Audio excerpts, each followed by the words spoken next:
Maybe you need to exit and come back. No, exit and come back. I'm sure it's your problem. I blame you.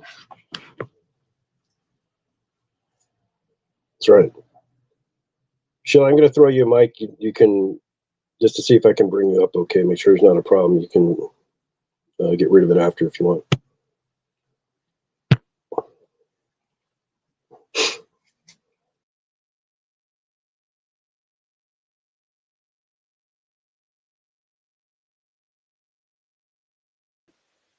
Yeah, there you go.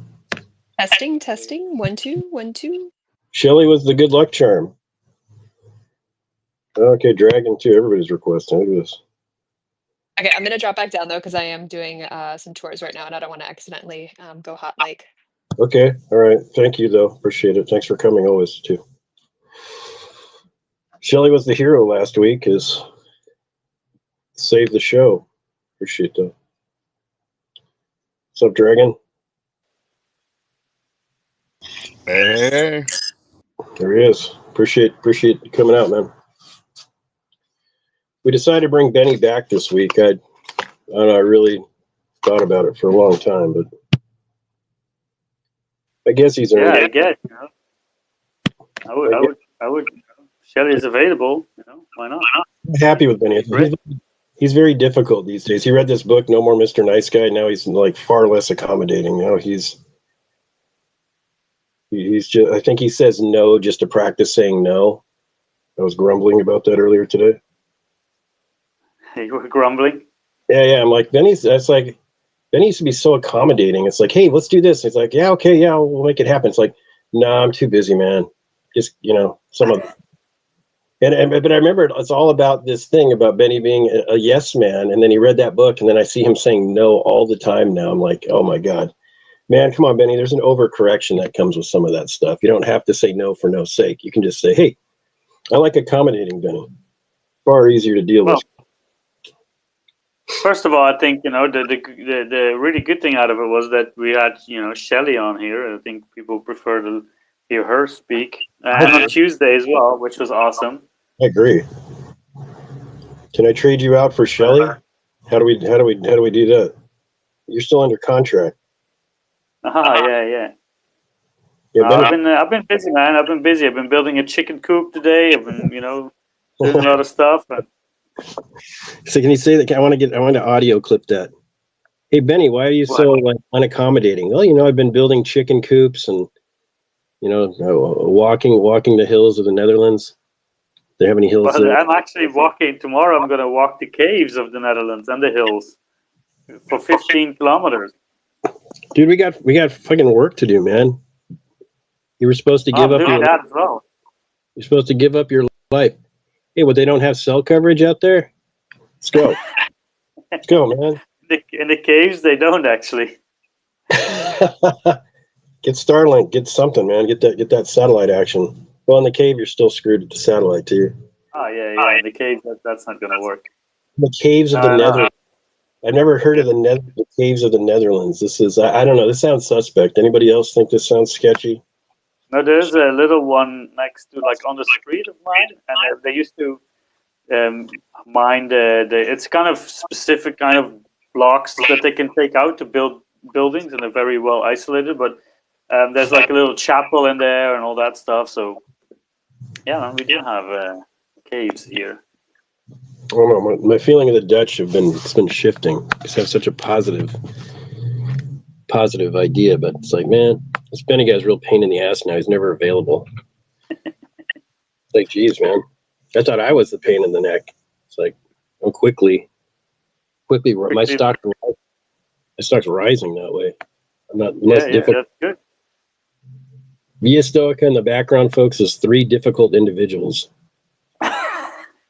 That's what it is. You think Benny's nice. You think I'm nice, Brendan. Nah. We have our spars in the background. We should. No, we get along pretty well. But that would be cool. Like behind the scenes of the people you think on X. Working on other stuff, and then you get like little sound bites of me telling Benny he's full of shit, and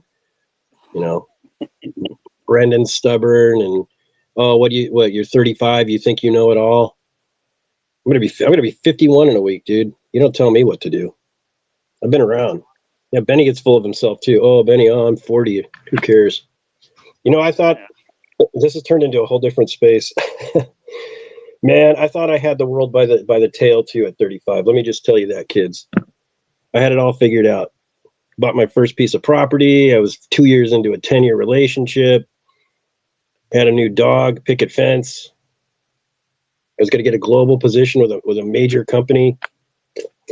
Man, I had it all figured out. Guess what happened? Life happened. And that's why we have things like Stoic philosophy, right? So we can like get balance in our lives. Hey, your life isn't a linear path up. It's jagged, right? It's like the teeth on a saw blade, right? It's going to go up and then it's going to go down. Who is it? Is it Eckhart Tolle? I don't know. I was listening to somebody recently. And they had a good, maybe it wasn't him. But there was this kind of growth in your life. We'll do this real quick, and then Benny's gonna get his jokes going, warm up the room, do his regular shtick. But your life is going up, right? Kind of in this. You think it's kind of linear, but then you have these dips. But you can. So the dips are coming. But you can minimize the length of that dip and the angle.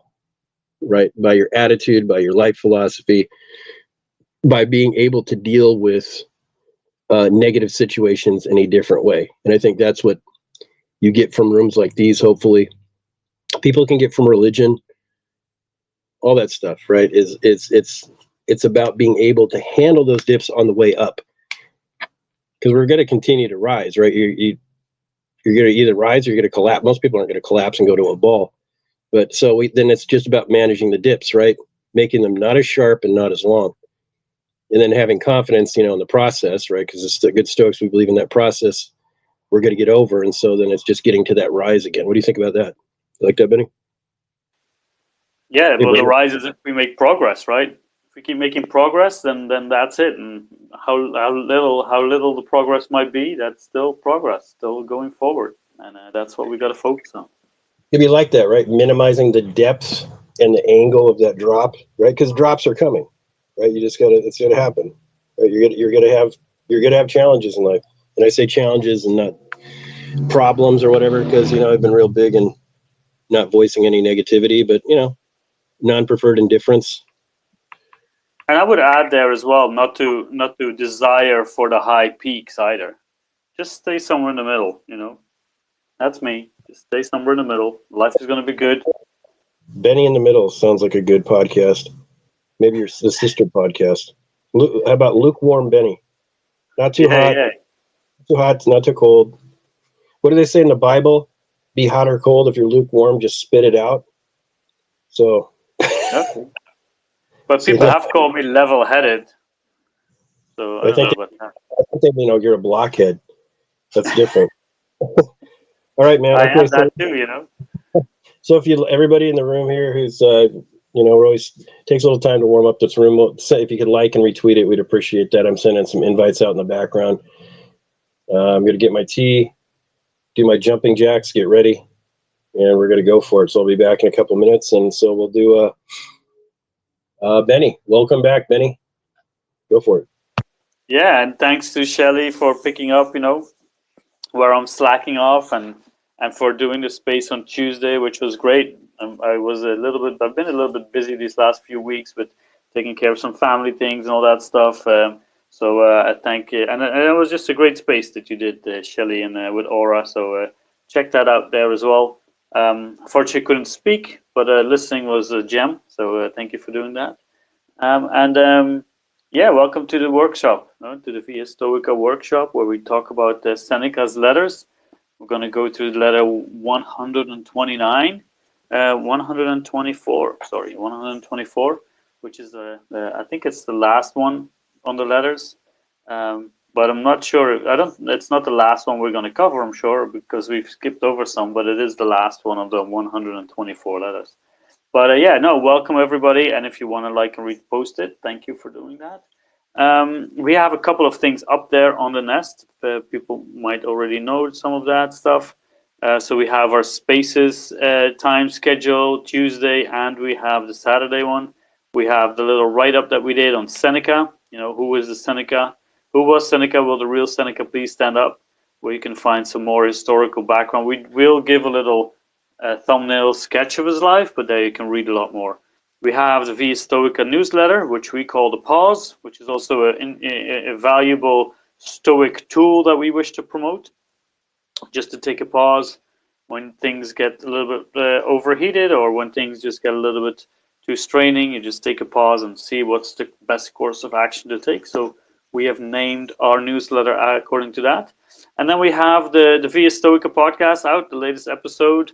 This is episode 52. Yeah, 52. And the next one will mark year number 2, where we started the podcast on October 8th or 9th. This is the first time we released our episode last year. So we are starting year number 2. We have episode 52, which was a great interview with Brittany Polat and Christopher Gill. And Christopher Gill is a very prolific writer about ancient philosophies and Stoic philosophy. He has a lot of books out, and they wrote together with Brittany. They wrote a book called Stoic Ethics, which is a really good read. I definitely recommend it. And we had them on the show. You can listen to the episode on the ViaStoica podcast, or you can go to the ViaStoica YouTube channel, which we also have. And you can watch us in action there. But so we have those things. But the next episode will be episode 53, which is pretty awesome. Yeah, so we have been doing that for a while, for over a year now. We've been doing a lot more stuff. A lot more things are in the pipeline as well. That we're gonna do. That hopefully we're gonna keep pushing out there. So we are working in the background on some other stuff, and just all of that to kind of share and spread the good news of Stoicism. We've been going on podcasts as guests. I've had actually 3 different interviews over the last 3 days. So I've been a little I've been busy here, a little busy Benny. And the thing now that I'm in Europe, all of it has to fall, especially when I'm dealing with knuckleheads like Bryce there in the US, that it's all just the timeline. It's all different for me. It's now, and I'm doing some stuff in the evening, so it's all in the evenings. But it's all good, man. It's all good, and it's good, man. It's good to do all the stuff and keep at it. But Bryce is back. I see the thingies. Well, knucklehead, no. I couldn't think of anything else there. That's quite interesting. Yeah, I remember we couldn't get Benny to talk like 2 years ago. He just kind of sheepishly kind of hang out, lurk in these rooms, raise his hand a little bit. Now he's like calling the shots. He's doing all these live events, a lot of video recordings here. We're creating a lot. We're in a content creating mode. So you're going to see, especially on the YouTube channel, if you haven't found us there, maybe take a look. So there's we're doing more video content, trying to upgrade our equipment. Benny can't, he's always trying to show off, so he's trying to get on the camera as much as possible. So you'll see plenty of him right now. You'll seeing some Brendan, and I'm going to make some appearances here to wow the fans here pretty quickly. Got to upgrade some of my equipment, but yeah, we're doing good stuff, right? And so we appreciate this community, though. This is where it all started. So thanks for that, Benny. So let's I've got to get my face out there so people can get used to it before you come up there with your Thor-like appearance, and then suddenly, Oh yeah. I've got to step out of the shade before the sun walks in, Step out of the shade before the sun comes in the room. Yeah. Yeah. You got to phase it out. There's a plan hey, none of this happens by accident, folks. It's all planned. It's all staged. But good stuff. No, but we are trying to create more content. And you're right. We've been going on podcasts and talking to other people. We got some good guests lined up for the podcast. We got StoicCon coming up here. Yes, there is a StoicCon here in a couple of weeks time. So look for that if you're interested in ever participating. Usually it's you can do by donation, but if you want to attend for free, that's possible too. I think it's I forget, it's an EverTicket or Everbright ticket or something like that. Just look for it, Google search it, and you'll find a way to get in. It's pretty interesting. Some good speakers, and you might even catch some of us speaking there at some time soon. So we're getting more and more traction in that community. sponsored really or pushed by the modern Stoicism movement. Good stuff. Anyway, so let's get to it. So again, for the benefit really of the recording, and a lot of you have heard this before, we do about 10 minutes of prep, 10 minutes or so of prep. It's time to set up the room, give a little historical background on Stoicism and Seneca, because, you know, this room is a little bit different. It's kind of like I think of it as like kind of a peer discussion group, like a college level class, that type of thing. So we want to set the table correctly and get the right type of conversation going. So in any case, let's talk a little bit about, I'll talk a little bit about Stoicism very briefly. Benny will talk about Seneca, and then I'll talk about the relevance of the book and how we'll run the room, and then we'll go for it. Just start reading line by line. It is letter 124. It is the last letter in the book, but we have skipped around for various reasons. So there's more letters to take care of, but we're getting pretty deep into this. But yeah, letter 124 or CXXIV for those who love Roman numerals. And I'm using the Dover Thrift edition of the that translation. Use whatever you have, or you can look it up online. There's wikis about it and other write-ups on all these letters. Good stuff. So quickly then, what is Stoicism? Well, it's a Hellenistic philosophy that covers that kind of that 500-year swath at 300 BC to about around 200 AD. Stoicism starts in Greece, gets popularized in Rome, starts with a guy named Zeno of Citium. Interesting guy, has a very interesting journey, a lot of hardship, and kind of how he developed this philosophy, right? He borrowed from others at the time, you know, Plato, Socrates, Aristotle, that tradition. Borrowed some from the Cynics, guys like Diogenes, kind of melded it together with his own spin, accentuating some few key things, and came up with this practical, pragmatic philosophy, right? And so what does it stand for? Very simply, and there's a lot to research here, and we encourage you to go do it. It's really a philosophy about virtue ethics. You know, a lot of the Western tradition and other philosophies, you have physics and metaphysics and all these different categories, epistemology, these main categories in your major philosophies. But there, ethics is always included in there, and so the Stoics really focus on that. They have feelings about other things, but it's about virtue, right? They think virtue is the only good. That's something Socrates said. Another thing they borrowed from Socrates is kind of this concept of the value of a lived philosophy. Stoicism is about putting works into action, right? We think it's kind of a simple framework. It's bound in logic and reason. You know, they have the 4 cardinal virtues they focus on. There are many virtues, right, that they would also say, hey, are good for us, right? It's not just these 4, but they whittled it down to courage, justice, temperance, and wisdom. Those are kind of your pillars. And they have this foundation of everything running on reason and logic, right? And it's not to say, hey, we're going to get rid of everything else in our life that is not 100% reasonable, logical, but we use it as a harness, right? I always like say our emotional state is kind of the elephant, and reason and logic is the rider. We're in control. It's our higher self. It's our soul, right? It's our spirit. It's that decision-making part that we all have. We all have the ability to execute on, where you can be virtuous or not, and it's controlling our emotions and drives our decision making, and it's tough. This is very much a day-to-day type of philosophy. It's a lived philosophy. We're not here to talk about philosophy, these esoteric concepts, and then debate this great thinker versus that great thinker. It's saying, hey, what did these people believe? Why did they believe it? And then how do we use these concepts? How do we apply them today, right now, to live a better life? They're seeking that eudaimonia, that Greek word, talking about peace and balance and peace of mind. You know, what's more important than peace of mind? Really, there's nothing more than that. So when they say virtue is the only good, that's our purpose in life, is really to live virtuously. The rest is going to be something usually outside of our control. The dichotomy of control is a core practice. You have the 4 cardinal virtues. You have the dichotomy of control. You have this idea of being kind of what Benny was saying before, retreating to neutrality. You know, you have preferred and non-preferred indifference in life. So amor fati, Latin word for loving our fate. So we deal with life as it happens, and we're not going to be overly, excited or upset about it in a general sense. We just know underneath it all, we have actions to take, and we're armed, blessed with, I would say, logic and reason to help us. It's a gift from the gods or from the logos. They talk about the logos. The Stoics do. It's kind of this God type of concept, but we have that above all the animals and any other living entities that we're aware of.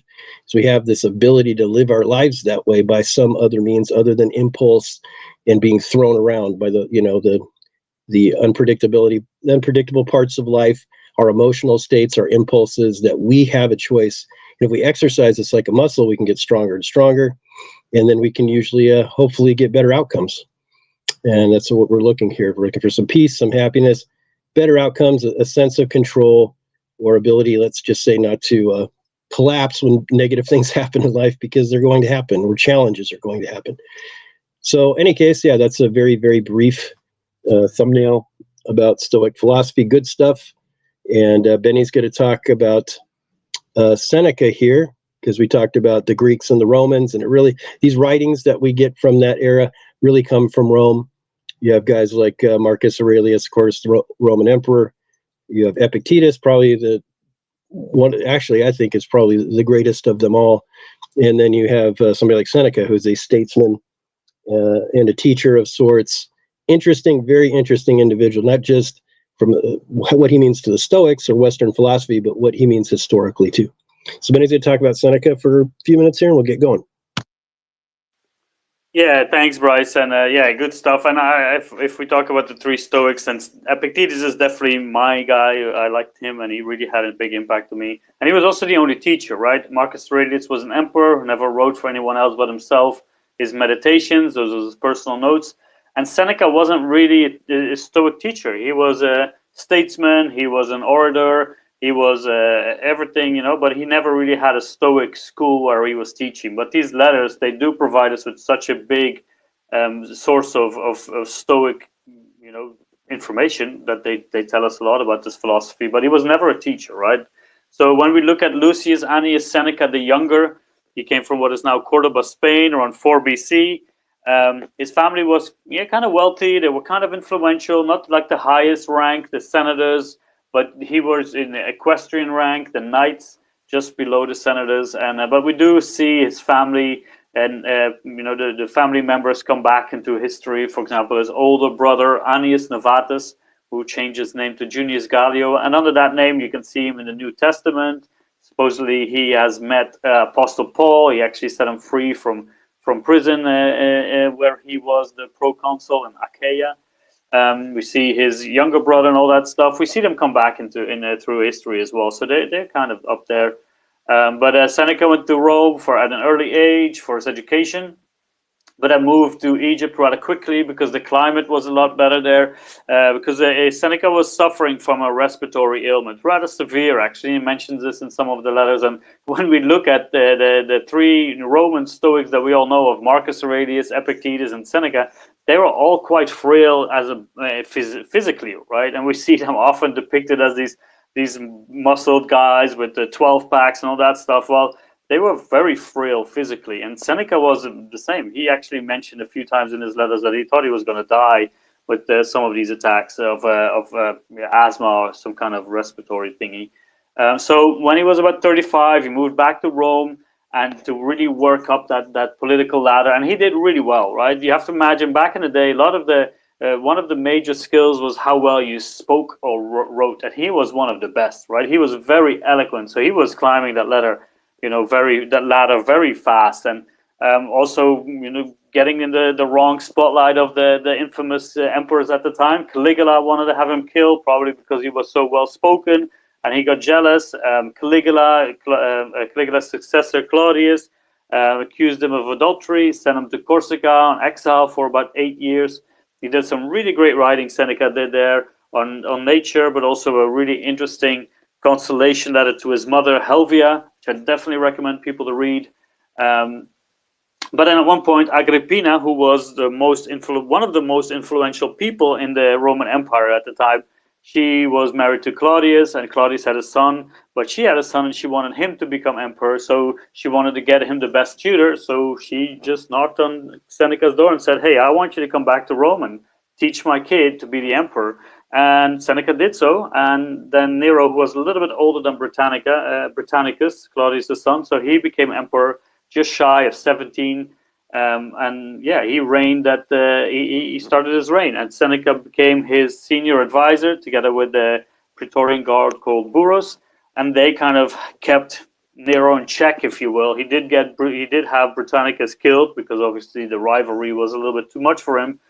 So they kind of helped him reign those first few years, and then at one point in 59, that's when Nero had his mother killed, right? Because he was getting too conspiratory, too paranoid, and all that stuff. So he had his mother killed, and that's also when things started to go downhill for Seneca. He was already kind of falling out of favor. He wanted to get into the spot. He wanted to get out of the spotlight. He was ready to give up all of his fortune and all that stuff, but Nero didn't want to have it for optics or whatever. So Burrus died, and then Nero was there by himself. But he moved back into the villas, right? He went out of the Roman city and he went back to his villas where he did a lot of writing. And then in 65 AD, that's when faith really came knocking on Seneca's door, right? The thing that you've always expected. He had a little vial of hemlock supposedly somewhere stored away for this very moment, but there was a very big conspiracy to have Nero killed, and his brothers, his nephew, Seneca's brothers and nephew were involved. And Nero figured, you know what, this is a great moment for me to get rid of this old dude. So let's order Seneca to commit suicide because he was involved in this, right? Whether he actually was, we don't really know, or maybe he was just on the sidelines there. But Seneca had to commit suicide, which he did, which is real. It's also documented, kind of in the same style that Socrates did. That's why the hemlock. But it turned into quite an ordeal. You can read about that more in the little post that we have up there from ViaStoica, the website. Yeah, so that's when Seneca died. But just before that, those last 3 years, that's when Seneca did a lot of his writing, right? So he wrote a lot of his essays, but he wrote also these letters, these 124 letters that we've been reading for the last, I don't know, maybe year or so here on the Spaces. And he wrote them to a guy called Lucilius Jr., who was a native of Pompeii. He was a procurator of Sicily at the time, taking care of Nero's villas in the south of Italy. And he leaned more towards Epicureanism, and he takes on Seneca as kind of this tutor, this mentor, and Seneca wants to show him the way of Stoicism. He shows him the right things and all of that stuff. Whether Lucilius actually lived as the person that Seneca's writing to, we don't really know, right? There's no returns letters, there's no replies from Lucilius, and maybe he's just using Lucilius as a muse to write out his ideas, right? Maybe he felt like this is the best vehicle for me to write it in letters. And then the last little thing before I pass it over back to Bryce is that kind of idea about who was Seneca, right? Was he this sophist, right? This kind of hypocrite? Because he was one of the wealthiest and most influential people of his time, right? Maybe think of someone like Elon Musk isn't really in politics, but he was wealthy, right? He was really up there, and he was like next to the emperor. So people said, like, how can you live this? How can you profess and share the Stoic message while you live the way you do? So there's a lot of controversy there about Seneca. But at the end of the day, we should be very thankful for him because he's given us all this information about Stoicism. He writes very, very well. And he's just shared a lot of good things about life and all that stuff from which we still benefit. So, yeah, that's Seneca. And pass it back to Bryce. Yeah, great stuff, Benny. Benny always gives a really good wrap-up of Seneca. I've had people say they listen to the recordings, and they appreciate that. That's why we continue to do this little stub on the front end. But yeah, so Seneca is a hero or a villain? Is he a hypocrite? I don't know, right? And it's kind of fun to kind of explore it and do your own research, and there's lots of writings about it, books about him. But Benny said it correctly at the end. It really doesn't matter, It's a case to this writing. Did Lucilius live? Probably. There's evidence of that. Was he the person that Seneca said he was? We don't know, and we don't have those return letters, and we can't verify that he had this position of power clearly.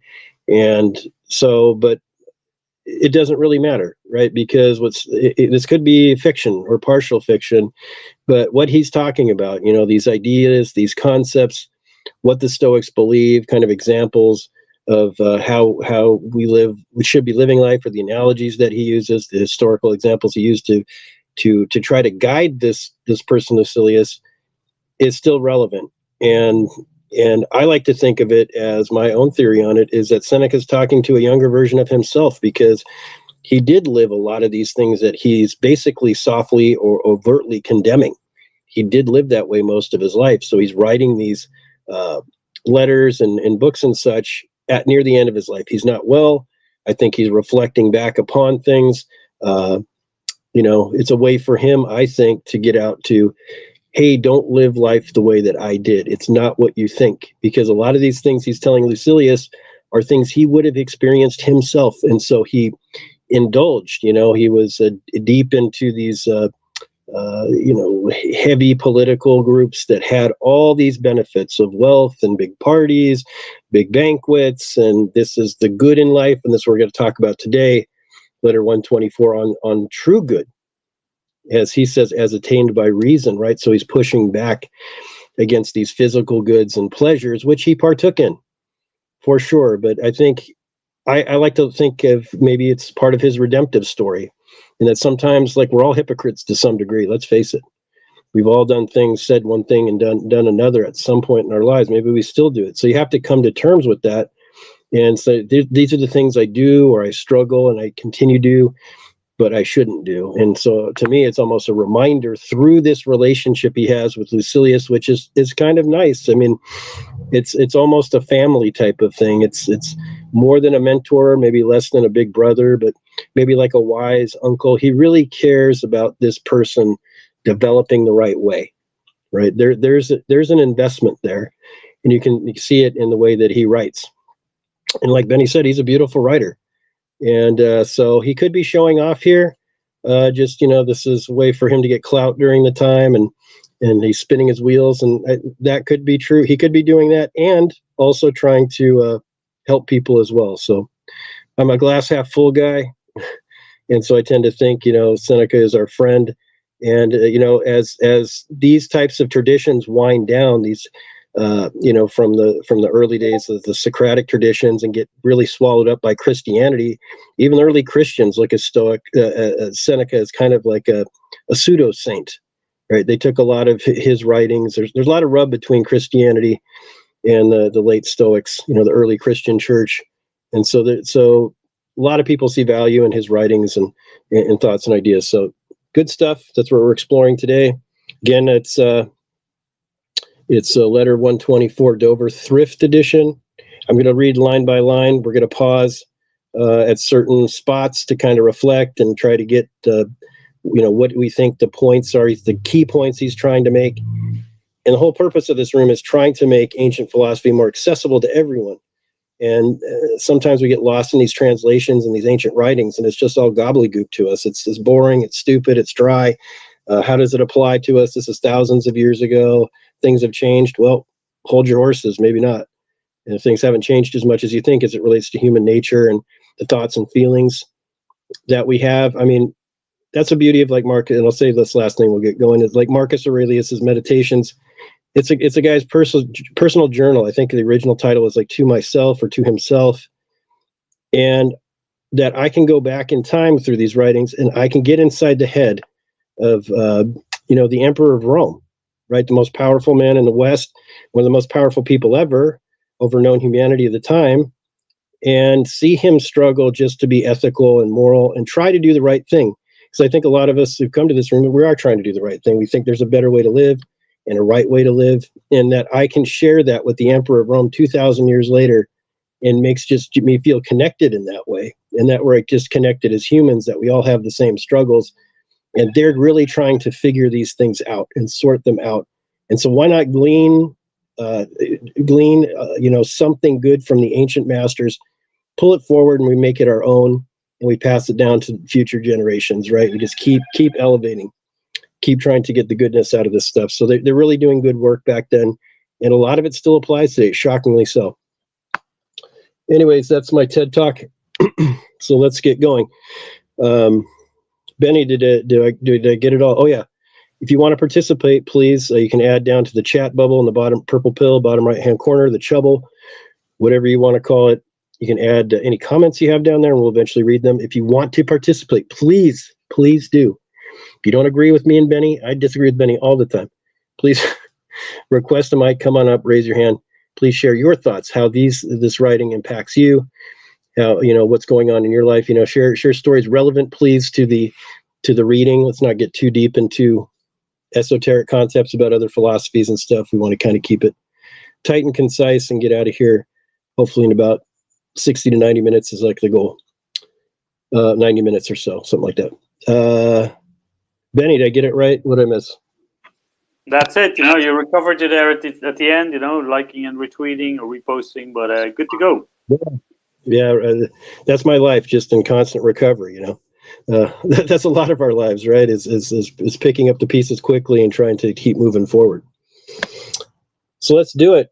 I'm excited. October 5th, letter 124, Letters from a Stoic by Seneca. On the true good attained by reason. Before we start this, if you've been following along in recent weeks, he's been doing some discussion about what is good, right? And or honorable, like what is the good, the supreme good, the true good. You'll hear him use these, or you'll read him using these terms, and that's what he's clearly trying to point out to Lucilius, is what these things mean and how they differentiate. And I say they, the Stoics, differentiate themselves from others, and we'll say others are other schools. One thing I didn't mention before is during that time where Stoicism was really popular, there was a couple other schools of thought. So it was really three schools of thought. You had the Stoics, you had the Cynics, or the Skeptics, I'm sorry, and then the Epicureans. And that's when that school gets brought up many times, because it's more their thought of the supreme good, or the only good, has to do with avoiding pain, right? And Stoics don't avoid pain. They say, hey, it's part of life, and I'm going to try to leverage it for my advantage. And the Epicureans basically say, hey, let's just avoid it as much as possible and accentuate the good as being good things that happen, or pleasures, and try to stay in that mindset, which is kind of more of a hedonistic thing, not directly.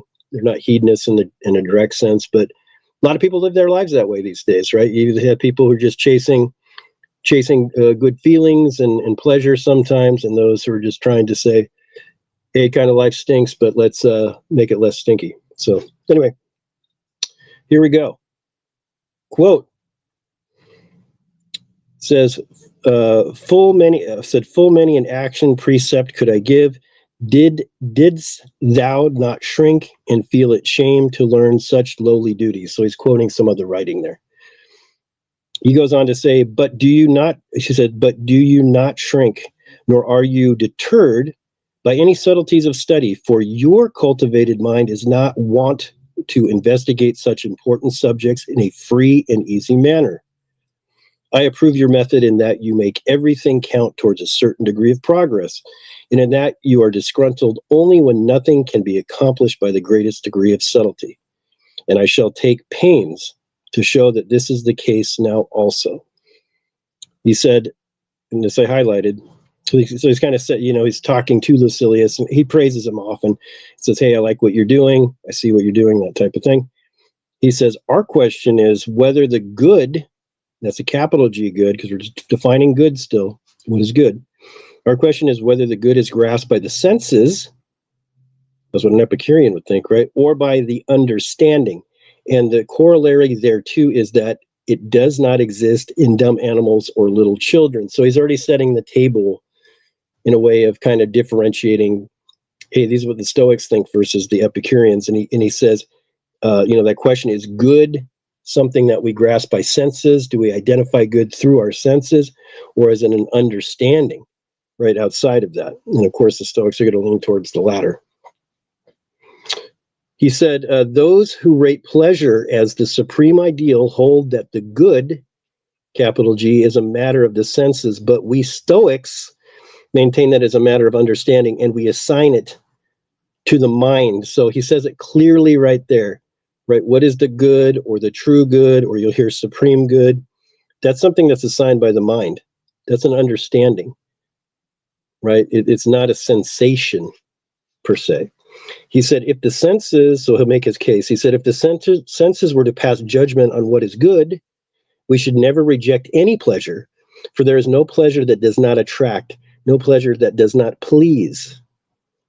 Conversely, we should undergo no pain voluntarily, for there is no pain that does not clash with the senses, right? So everything is good, just has to feel good or not be painful. That's an Epicurean concept. We don't believe that.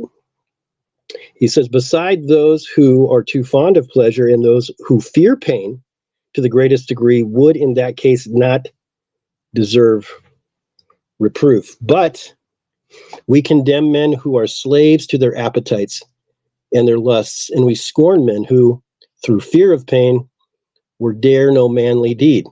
So he's making some good points here, right? Go on a little bit farther and I'll get Benny's first reaction. He says, but what wrong could such men be committing if they looked merely to the senses as arbiters of good and evil? For it is to the senses that you and yours have entrusted the test of things to be sought and the things to be avoided. Benny, what do you think? I think it's pretty clear. There's not much wiggle room there, much mumbo jumbo. What are your feelings as he kind of sets this up real quick? Yeah, as you mentioned, that it's a very distinct difference between Epicureanism, right, and Stoicism, and it really goes directly right to the virtues, as he said before as well. Like, right, we have this the senses or understanding, and we can see understanding as being part of virtue. Virtue is a sense of knowledge, right?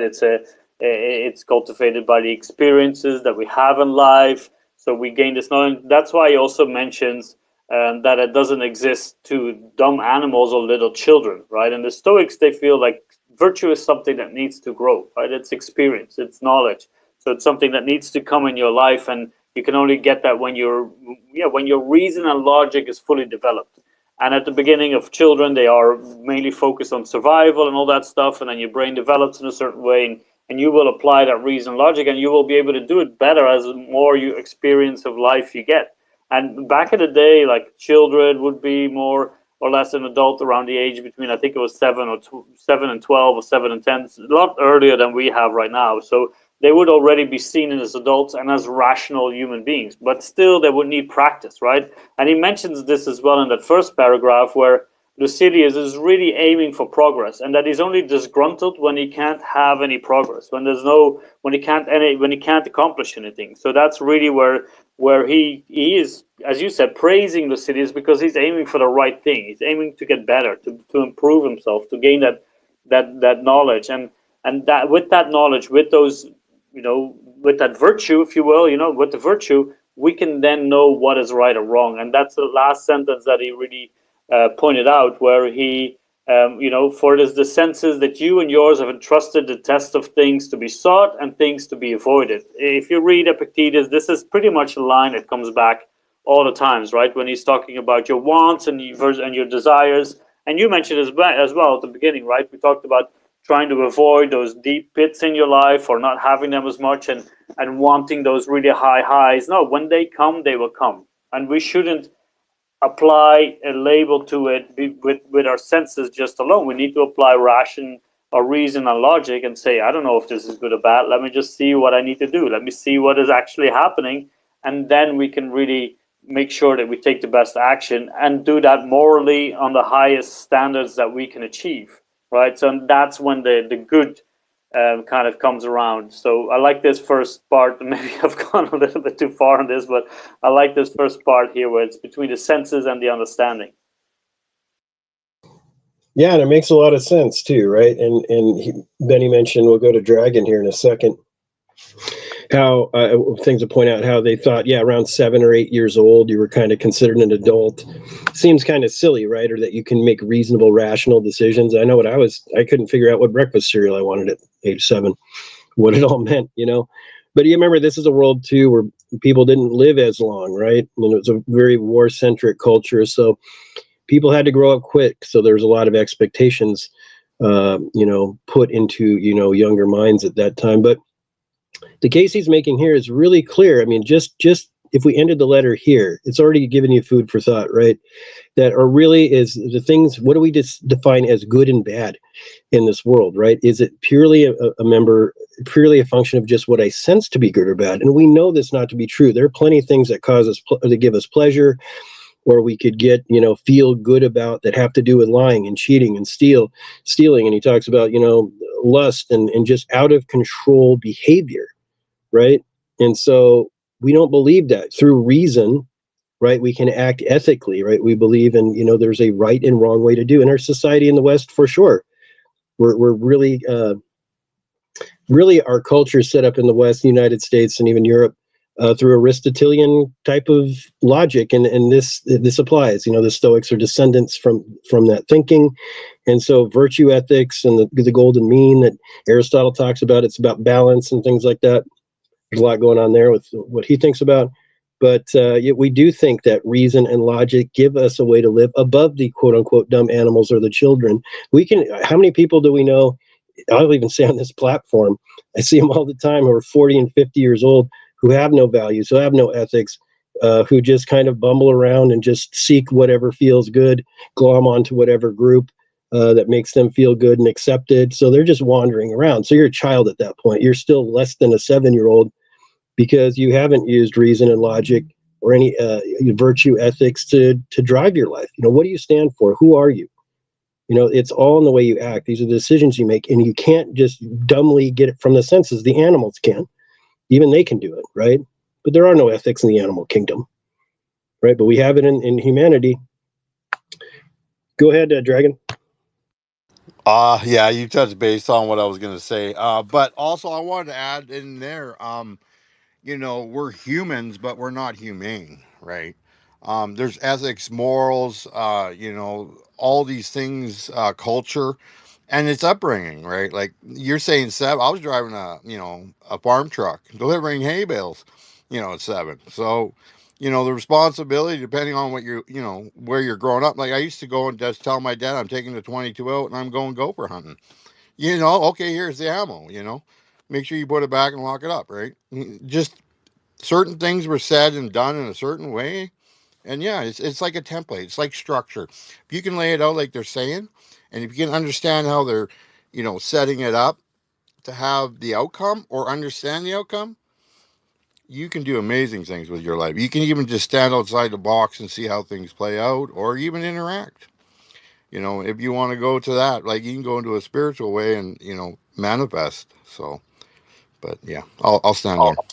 I appreciate your input, and anybody else too, you want to come on up, request a mic, we'll bring you up, and if you don't want to speak right away, that's great, but just raise your hand, we'll go by the order of hands. But yeah, that is interesting. Yeah, and see what you can do too at a younger age. That's a societal thing too, and there's a lot of pressure back then for younger people to kind of to rise up and be more mature and more of an adult, because your lifespan's a lot shorter in those times for sure. But to go back to the points though made here is that he says clearly up front in these first few paragraphs that this is learned, right? Your good, or the supreme good, or you being able to define what is good, is a function of your knowledge, and then what you're acting on, and reason and logic, the foundation of Stoic philosophy, is part of that, right? The supreme good he's going to make the case for is driven by reason, and without reason there is no real good or bad.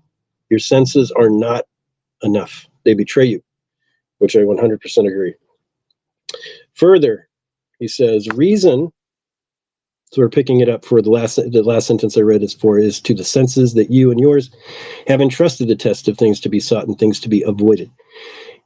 He says further that reason, however, is surely the governing element in such a matter as this, as reason has made the decision concerning the happy life and concerning virtue and honor also.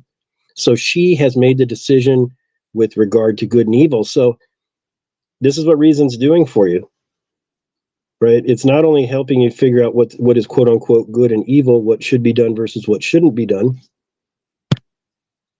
It's also meant to say, hey, we can't even have a happy life if you don't have reason, right? So we can't even, like, what is a happy life? I can't even define it without reason. He says further, he said, for with them, the vilest for them, and when he says them, he means the Epicureans, right, that are using senses to guide the good and bad, right or wrong, those types of decisions. He says, for with them, the vilest part is allowed to give sentence about the better, so that the senses, dense as they are dull and even more sluggish in man than in other animals. Pass judgment on the good. So that's passing judgment on the good. He said, just suppose that one should desire to distinguish tiny objects by the touch rather than by eyesight. There's no special faculty more subtle and more acute than the eye. That would enable us to distinguish between good and evil. You see, therefore, it would be ignorance of the truth a man spends his days, and how abjectly he has overthrown lofty and divine ideals if he thinks that the sense of touch can pass judgment upon the nature of the supreme good and supreme evil. He says, and when he says he, that's the advocate of the touch theory, who would advocate that, somebody sensual, more like an Epicurean. He says, just as every science and every art should possess an element that is palpable and capable of being grasped by the senses, their source of origin and growth, even so, the happy life derives its foundation and its beginnings from things that are palpable and from which falls under the scope of the senses. He talks about the happy life again. He says, surely you admit that the happy life takes its beginnings from things that are palpable to the senses. But he says, okay, that being true, right? So the senses do play in to some degree, right? But he says, but we define as happy those things that are in accord with nature. There's that line again, right? That sync up with the natural process, the natural flow of life in accordance with nature. And when they say in accordance with nature too, they're from an ethical domain, they're saying my ability to act ethically, right? I have a choice to do that. So when I'm living in according to my own nature, my highest nature, that I can do just and moral things because I have a choice to do that. And we should.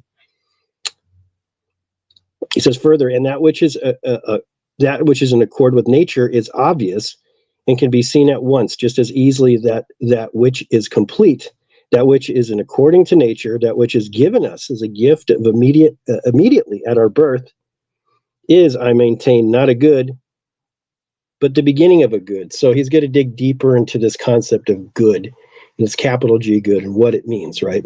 So he'll break it down here. So hang in there with us. Sometimes it gets a little bit verbose and maybe even boring sometimes, but he's trying to clearly map it out. He says, I maintain not a good, but the beginning of a good. You, however, assign the supreme good, pleasure, to mere babies, so that they could at its birth begins at the point where the perfected man arrives. And I highlighted this. I said, you're placing the treetop where the root ought to be. So they have it backwards or upside down. We'll finish out this paragraph and then I'll kick it over to Benny. He says, if anyone should say that a child hidden in his mother's womb of unknown sex too, delicate, uninformed, shapeless, is if one should say that this child is already in a state of goodness, he could clearly seem to be astray in his ideas. And yet how little difference if there is between one who has just lately received the gift of life and one who is still hidden in the burden in the bowels of his mother. They are equally developed as far as their understanding of good and evil is concerned. And a child is as yet no more capable of comprehending the good than is a tree or a dumb beast. And so at that last few sentences there, he's just doubling down on like, hey, there's no good, like even in the unborn baby, not in the good in the sense he's talking about here. He'll say there are good elements to many things, but this supreme good that's driven by reason has to apply. And it's like, the baby can't do it. The young person can't do it. The animal can't do it. So there's different goods attributed to them, but not this supreme good, that's driven by reason, the right and wrong, what we use as a foundation for eventually the happy life. You can't make those decisions without it. Benny, what did you think of these last couple paragraphs here? Yeah, good stuff, Bryce. And you know, it's always great to hear you read this stuff. So give a shout out to Bryce for every week and just reading this, because it's not easy. I would have stumbled so many more times. So thanks for that. And no, it's really cool what he says here about even looking at children. And this is really something that stems back to the cynic roots of Stoicism. You know, Stoicism is derived from different philosophies, but one of the main ones is cynicism, right? From the cynics, where they said virtue is the only good and that's it, right? Don't care about anything else. You know, there's no preferred indifference or anything. It's only virtue. But the founder, Antisthenes, he did say virtue is something that can be learned, and anybody can learn it, right? They made that clear. They didn't make a distinction between men and women. Even Antisthenes, that the cynic, he said, no, it's even, women can learn this, men can learn this, everybody can learn virtue. Everybody can learn to live the virtuous life. A lot of people just don't know that it's possible, or when they do, they choose not to do it because it's difficult, because it's hard, and it's not the way that we see life should be lived well. But if you do live it that way, you will see that all of life gets more positive, right? And I was talking to Bryce. We made a recording the other day, and it's going to be out on Tuesday. And in the recording, I really kind of looked. I said to Bryce, like, oh man, I've realized how my anxiety and worries have really drastically lowered since I started, the study of Stoicism and applying it to my life. And that's really what Stoicism is about. It really makes all of life far more positive and far more joyful. And they say, like, oh, the Stoic would even be happy on the rack, right, being tortured. Yeah, because the Stoic would know that there's still an option to be a good person even then.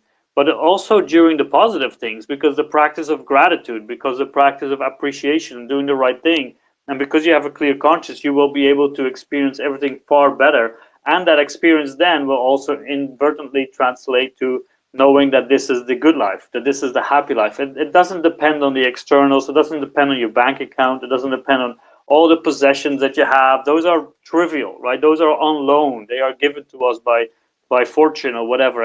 And even if you are living that moral high life, that virtuous life, don't expect things to happen just because you do so. No, you just expect life to happen as it does.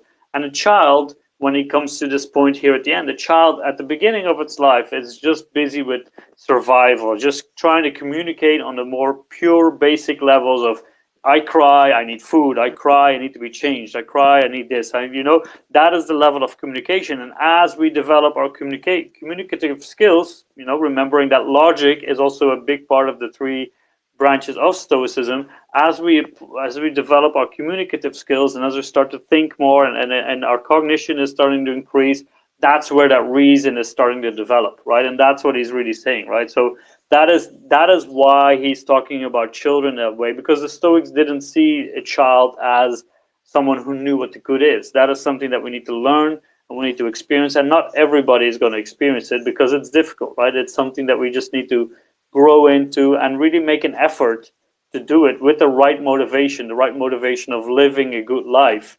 And that is, as Bryce said earlier, yeah, I've been a hypocrite many times, but I'm trying to be less of it, right? I'm trying to make sure that if I say one thing, I'll be able to do it. And that's something that we all have to get these values in check to see, like, what kind of person do I want to be? This is the person that I want to be, and live it and try the best to do, in every sense of our lives, to live it that way. No, thanks for that, Benny. Yeah. The cynics, right? You always talk about Diogenes, and I always love that story.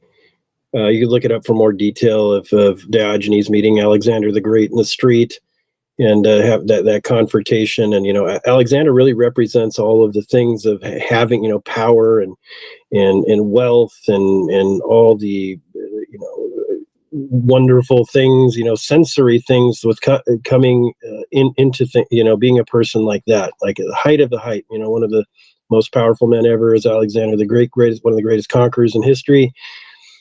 And and he met Diogenes in the street, and Diogenes, as a cynic, is really basically living, just wearing rags, living in a box. Sometimes they're vile. That they have some really odd practices, right, that I don't condone. But yeah, virtue being the only good, right? And Alexander confronts him, and he, because he knew of Diogenes, and he spoke to him, and he said, yeah, here I am, Alexander, you know, what do you have to say to me? And he said, well, can you get out of you're blocking my light. Can you move over? It's like, you know, Diogenes had no respect for the power, you know, quote unquote, you know, all the pleasures and all that comes with being Alexander. And he said, basically, just, you know, can you move along? You're not anybody that's important to me. And Alexander was so impressed by that. You know, he said, if I could not be Alexander, I'd want to be Diogenes. So there's a power in virtue being the only good. It's a little extreme, right? And that's what I like about Stoicism, is they do say that, you know, ultimately that's how I'm going to judge myself. But there's other facets to it too that you know, Zito blends into the core philosophy. But that's also really quickly here that I think that's the power of Stoicism, because it gives us a way, you know, we have purpose, right? What is my purpose in life? Is it to be a great IT person? Is it to be, you know, to be the richest person? Do I want to be a great athlete, great guitarist, whatever? I just want to be virtuous. I want to do the best I can with what I have. And I realize that I can't control everything around me, even the things I want to do, my hobbies, or I will say my passions. You know, I might have to, you know, that based on fate, you know, I might have to rise up and be something else, because that's what fate's presented me with. And I'm going to use tools like reason here and logic to be the best version of myself. And in the end, that's how I'm going to judge myself, is what did I do with the time that I had and the tools that I had. And we have different tools and we have different advantages and disadvantages, and you can't overcome all that, right? But you can live with purpose. So that's my purpose in life. With Stoicism, you always have purpose. People are always searching for their purpose. What's my purpose? It's to live virtuously. It's to do the best that you can with what you have, truly. To be the best version of yourself so you can give it back to the group. So the group dynamic and the individual dynamic apply there. But that's hopeful, right? I say, hey, that's great. I'm going to have many purposes in a sense in life, but my main purpose is just to do the best with what I can, what I have, and deal with what life throws at me. And so I can't tell you what I'm going to be great at or whatever, but I'm gifted with reason and logic, and that's what the Stoics have to you know, measure themselves, that you don't have if you're like an Epicurean, where it's just about it's pleasure. So if I don't have money, I don't have fame, I don't have good looks, I don't have any of these things, power, then I'm going to be miserable because I'm going to have less pleasure. So it's like my life is worthless. I don't like that. I don't like that at all. That's not right. It's just not right. It's just not true. They're wrong. The Epicureans are wrong. And I will say that with much confidence. So let me continue. So thanks so much for that. Thanks so much to the room too. Everybody out there, if you haven't had a chance, if you'd like, and retweet the room, it helps give us a better footprint with the algorithm and all that good stuff. And we do appreciate you coming out. If you want to come on up, please do. Please talk about it with us. Tell me I'm wrong. Please tell Benny he's wrong. I tell Benny he's wrong all the time. He doesn't listen to me anymore. You're right about that, though. So be it, man. Can't control it. Good. So going forward, so I'll pick it back up. He says, but, okay, so the last sentence I read is, as a child, yet no, you're capable of comprehending the good as a tree or any dumb beast, okay? So you have to be of a certain age, and you have to have a certain understanding, and really more, you have to pursue it, right? Again, that's a will to act. You have the will to act to be virtuous. You got to pursue it. He says, but why is the good non-existent in a tree or in a dumb beast? Because there's no reason there either. For the same cause, then, the good, and I highlighted this, the good is non-existent in a child, for the child also has no reason.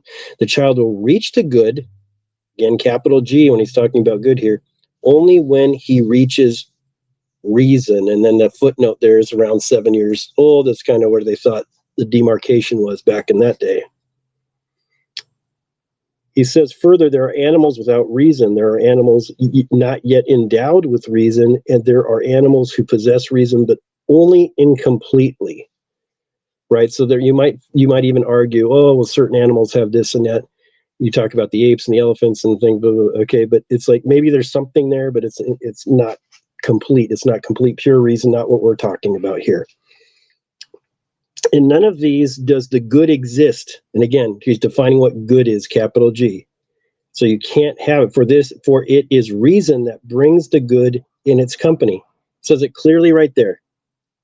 There is no real good good without reason. The only real good, capital G, has foundation of reason. What then is the distinction between the classes which I have mentioned? In that which, he says, in that which does not possess reason, the good will never exist. So there is no true good without reason. End of story, bottom line, case closed, shut the door, lock it. In that which is not yet endowed with reason, good cannot be existent at that time. And in that which possesses reason, but only incompletely, the good is capable of existing.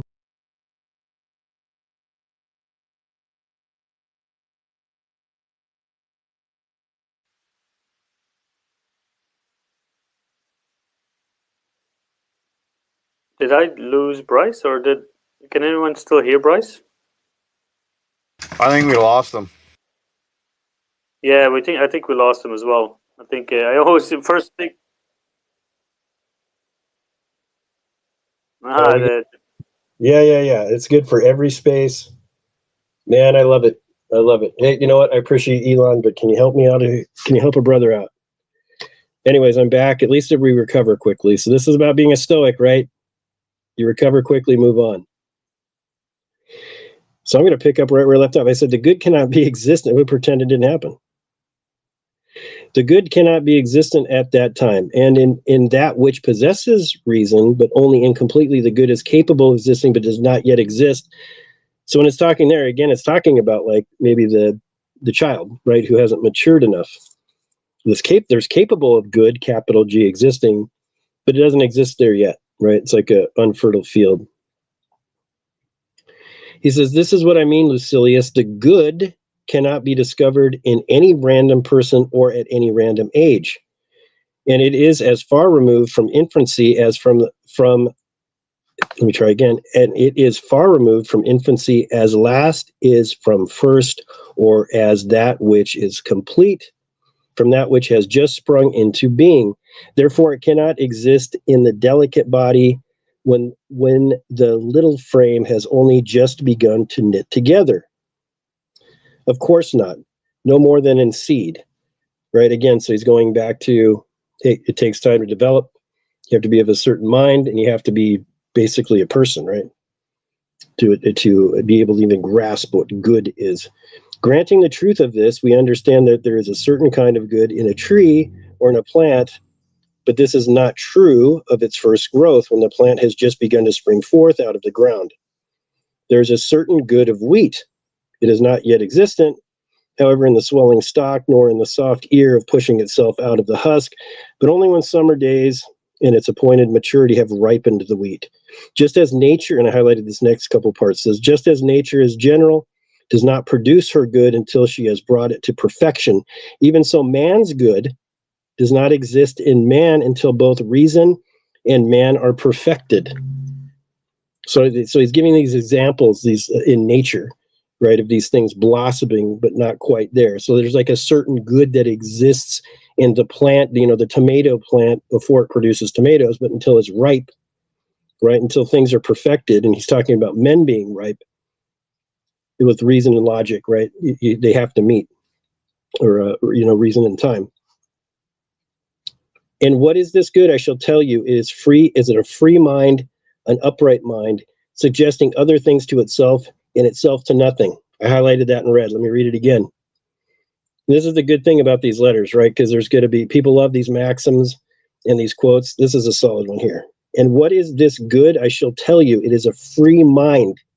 So when we're talking about the ultimate good, the supreme good, the perfect good, he's saying, what is that? Okay, I can obtain it. I'm of the right age. I'm pursuing these things. So what is it? I should tell you, it's a free mind, an upright mind, subjecting other things to itself and itself to nothing. That's it. That's right. There's the diamond. There's the gold vein for the Stoics. Is I've achieved the ultimate supreme good when my mind is free and it's upright. So this is virtuous, right?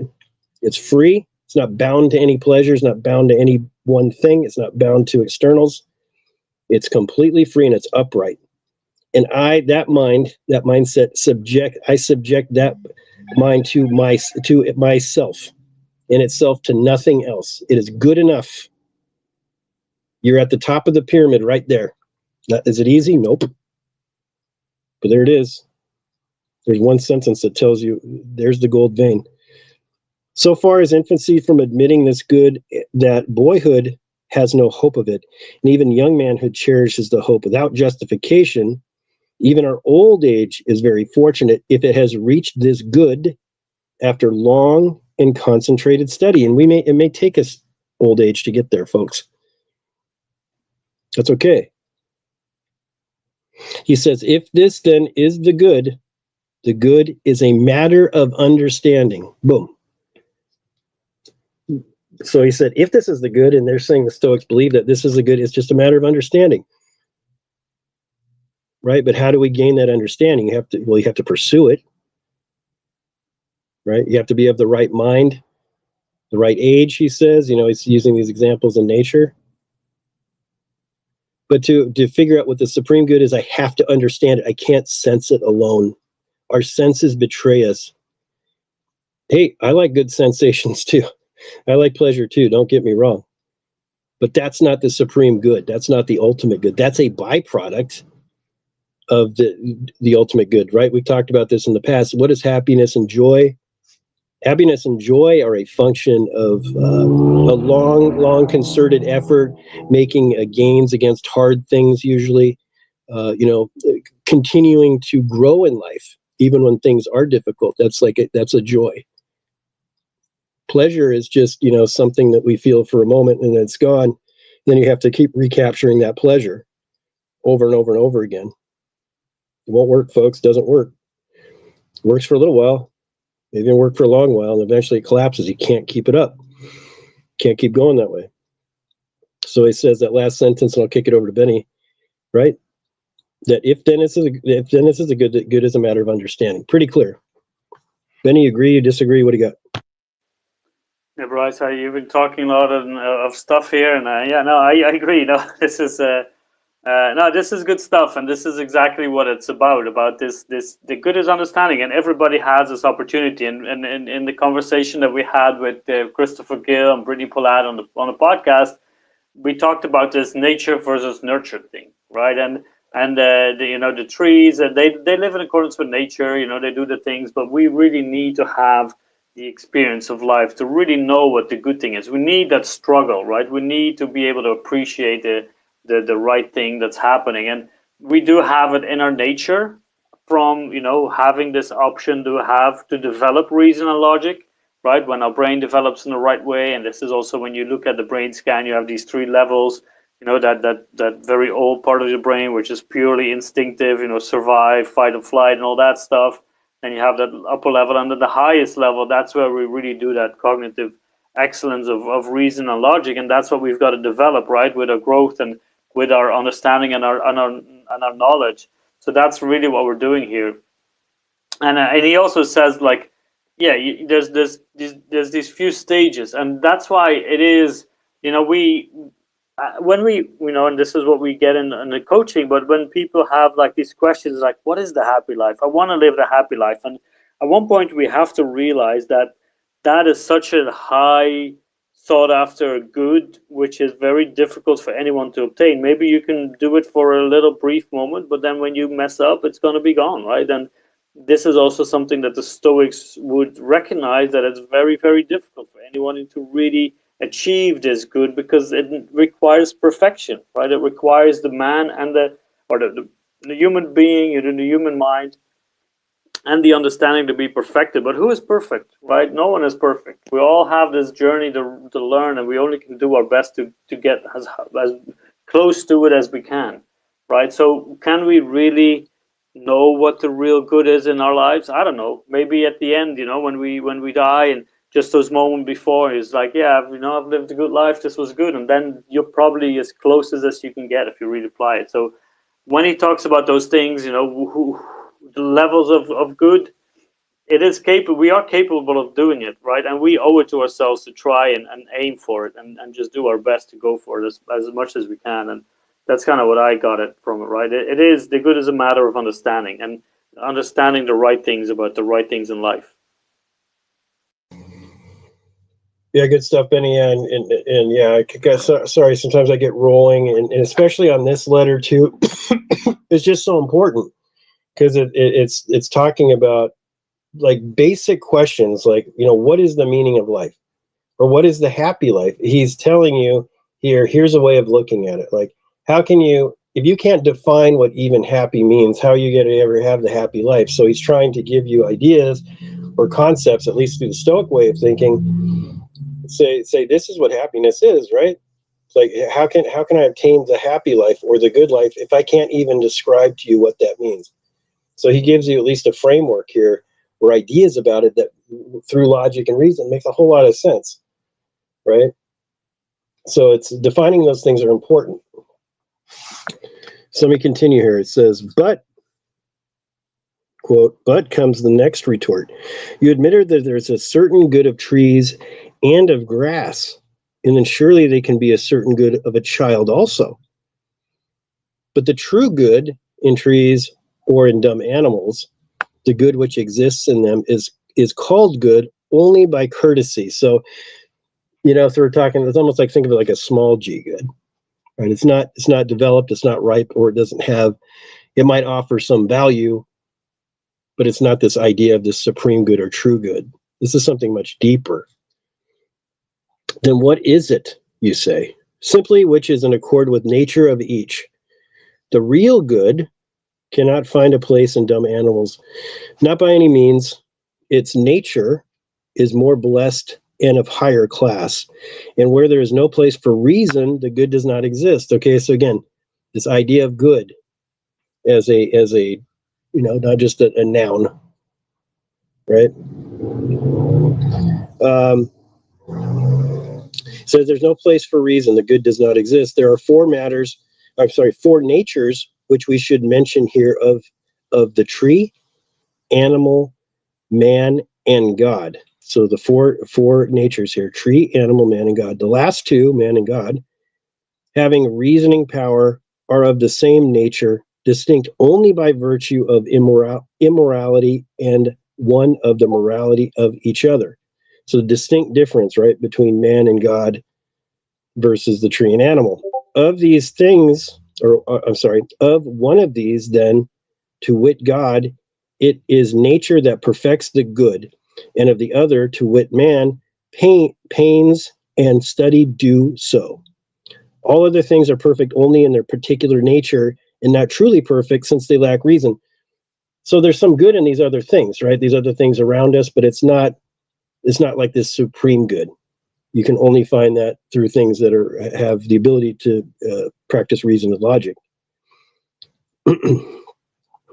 He said, indeed, to sum up, that alone is perfect. Let me try again. Indeed, to sum up, that alone is perfect, which is perfect according to nature as a whole, and nature as a whole is possessed of reason. I highlighted this part. It said, other things can be perfect according to their kind. That which cannot contain the happy life cannot contain that which produces the happy life, and the happy life is produced by goods alone. So he's doing some logical work here, trying to say, if this equals that, then that must equal this, et cetera, right? So he does that sometimes in his letters to try to show you the logical, the Boolean stuff there. He said, in dumb animals, there is not a trace of the happy life, nor of the means whereby the happy life is produced.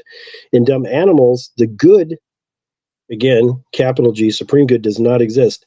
The dumb animal comprehends the present world about him through his senses alone. So we act like animals sometimes, right? If you're just perceiving the world through your senses, you're basically being, to quote, dumb animal. He remembers the past only by meeting with something which reminds his senses. A horse, for example, remembers the right road only when he is placed at a starting point. In his stall, however, he has no memory of the road, no matter how often he may have stepped along it. The third state, the future, does not come within the ken of dumb animals, dumb beasts. How then can we regard as perfect the nature of those who have no experience of time in its perfection? For time is threefold: past, present, and future. Animals perceive only the time which is of the greatest moment to them, within the limits of their coming and going, the present. Rarely do they recollect the past, and only when they are confined with present reminders. Therefore, the good of a perfect nature cannot exist in an imperfect nature, for it is the latter sort of nature should possess the good.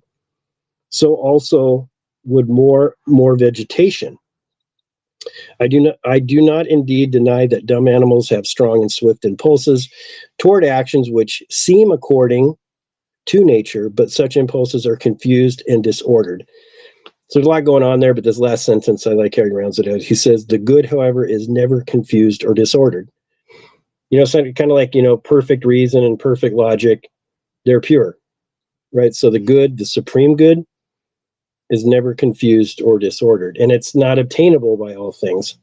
So he's kind of going over and over the same points, and then making these distinctions again between kind of men and God as one subcategory, and then like the trees and the animals as another, and the different types of good. You can think of small g good or capital G good, but the supreme good is always based in virtue, and virtue is driven by reason and logic.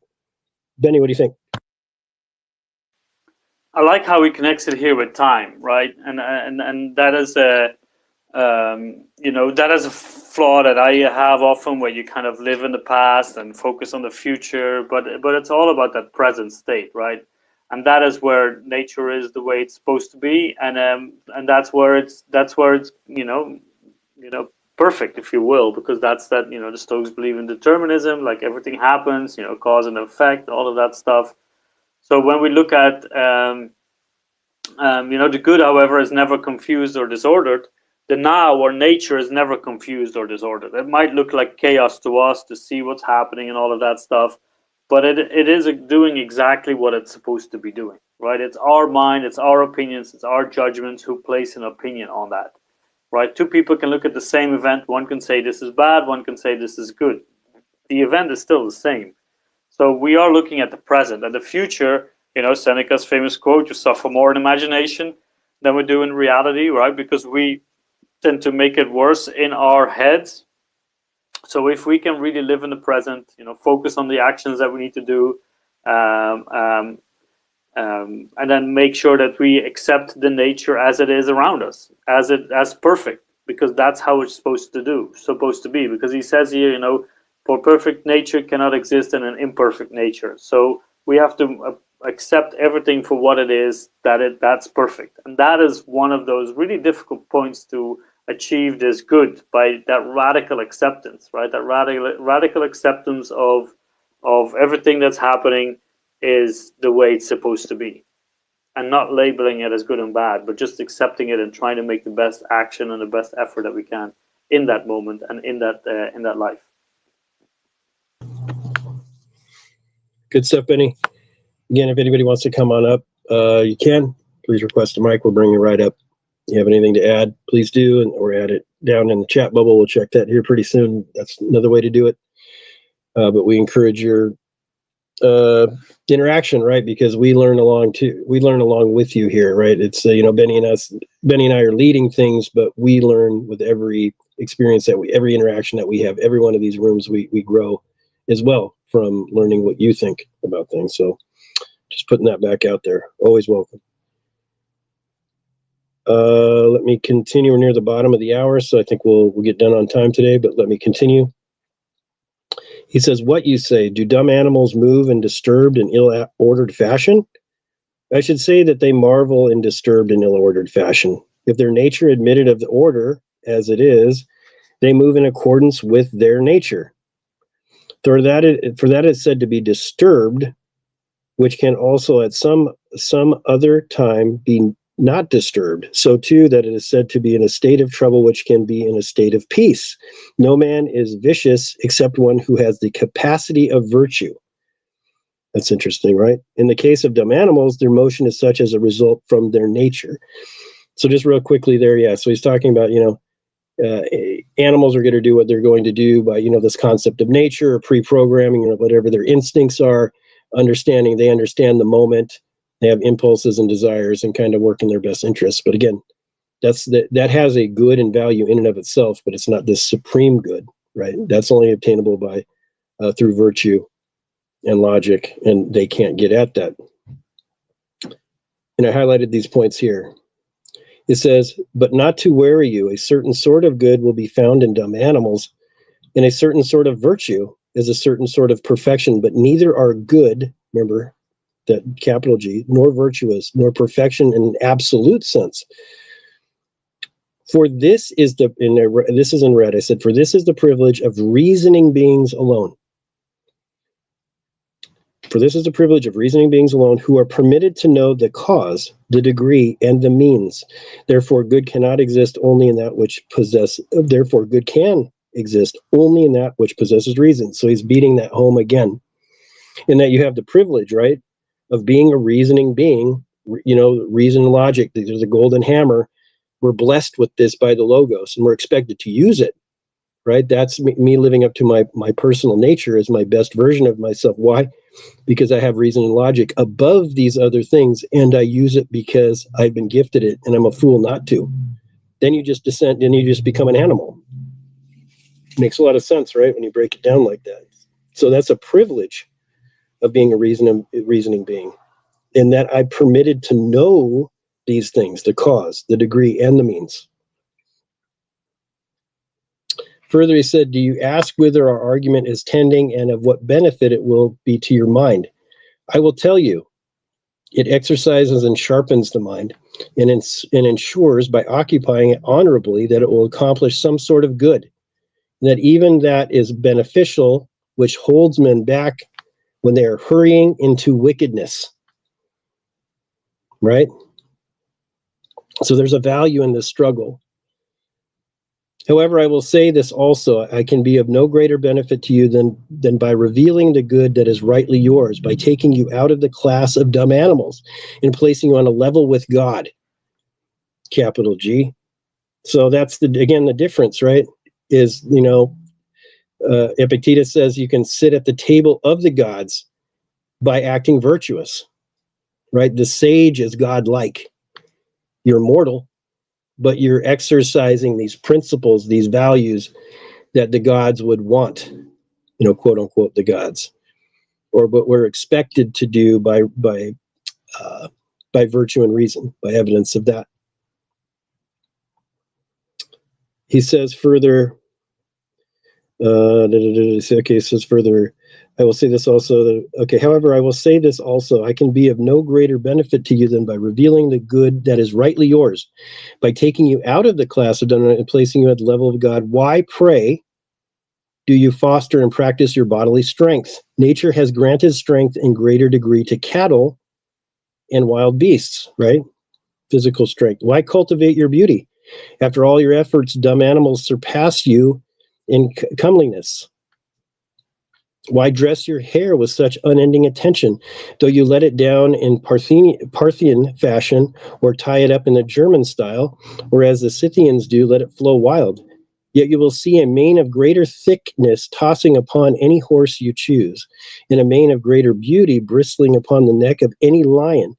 And even after training yourself for speed, you'll be no match for the hare.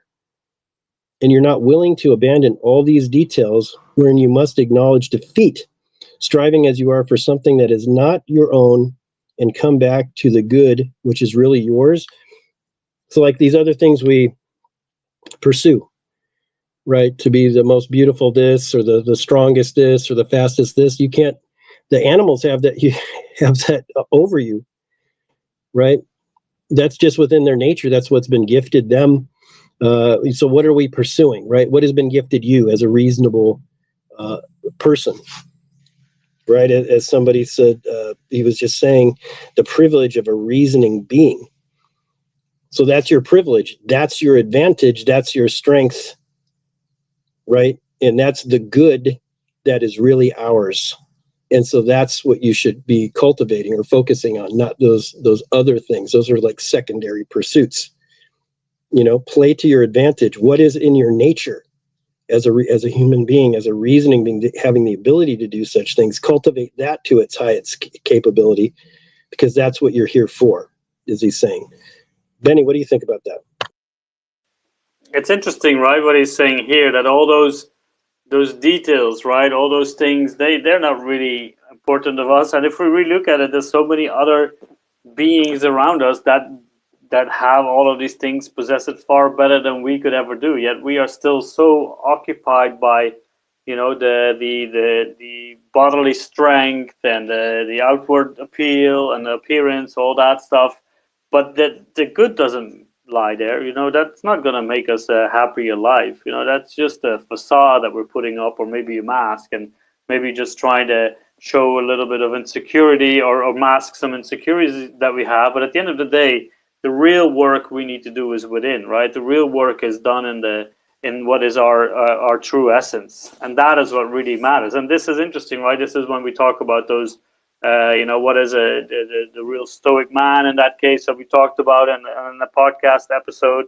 And he's really here like that. All of that stuff doesn't matter, right? All of that stuff doesn't matter. There's so many more examples in life that do that far better. Yet they don't have the possibility to achieve the good that we can. Why? Because we have reason and logic. They are still fulfilling the nature, right? But they do that from a far more instinctive level, and they don't have the turmoil. They don't have the cognitive skills that we have to question, to be seduced by the ego, by all these external things, and by external influences that we need to live a different life, because that is the good life. Having more, having, you know, all of these things. And he's saying, no, all of that stuff doesn't matter. All of that stuff doesn't matter when we were trying to pursue the good. And the good is rightly yours, right? That's what he says here. And it's going to place you at the level of God, what he says, you know, that reason of that rational universe, right? The pure reason and logic. That's what we want to strive for. That's what we got to aim for. And he says, like, all of that other stuff doesn't matter, right? He was one of the wealthiest people alive. And he's like, all of that stuff, you know, don't care about that thing. You just focus on what you need to do, focus on making progress, and focus on getting better. And that's really what matters, right? That's really what matters. And so, yeah, no, it's, yeah, good stuff. No, appreciate that, Benny. Yeah, real quickly, checking the chat bubble or the chubble down there.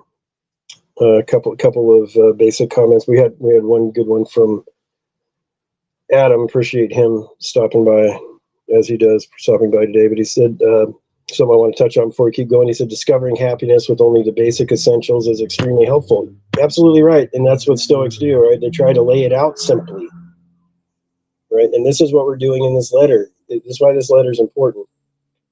Seneca's really defining, you know, what do we believe as Stoics is good? What is happiness? When I say I'm seeking the happy life or the good life, what does that mean? What does that word good mean? So how we use it, you know, after reading this letter today, you may think of a different way to use that word good, right? There's goodness, and you could be said there's goodness in all things, because you know, the Stoics believe that there's harmony, there's reason and logic in nature, and the cycles, right? The birth and the death cycle, and it's not really good or bad things. It's that things that happen. So if it wasn't meant to be here, it wouldn't be here. That's the way kind of things evolve, right? There's nothing that exists in this world that wasn't meant to be here, or it wouldn't be here, and it does go away. You know, things disappear over time, and certain animals become extinct. So whatever exists in the world today has some sort of value at some point. Now, if we want to say it is bad or has no value, that's a subjective judgment call. The Stoics aren't looking at life that way at all. So again, when we go back to simplifying life, the Stoics kind of do that. They tell you what is good, right? They tell you what is your purpose, and they break it down into simple building blocks. And then you can fill that in yourself. You can fill in the details, but they give you something to work with, which I think is comforting, especially in a world where a lot of people don't know. They can't answer these basic questions. They haven't done the work. They haven't done that self-work, that introspection. They don't really have values. They don't really have ethics or morals. They're seeking pleasure or acceptance. All right, live your life. I tweeted something out the other day. Have the courage to be disliked, and that's not being negative, right? It's saying that to me says you live according to some framework. So there, you have principles. And if I have principles, I'm going to piss people off and they aren't going to like it. And there are people who live by principles that I don't agree with, but I respect that they're trying to live by them. And respect is important. So have something to live by. And so that's what we're talking about to get today. He's defining what happiness is, if you don't know. Maybe you don't have an idea about it. He's defining what good is, if you can't really define that word. Or maybe you're going to redefine it now. You're going to think about what is truly good, capital G, versus what isn't. So we'll clean up this letter here. We get done a little bit earlier today, and that's okay. People get busy on their Saturday, and hopefully get nice weather where you're at. Something like that. We do here in Southern California. Good day. Says, and I'm grateful for that. He said, further here, he said, and what is this good? So the last thing he said is, we're striving as you are for something that is not your own, right? You know, seek the blessings in which you were most gifted, right? That's reason and logic for us as reasonable beings, and come back to that good which is really yours.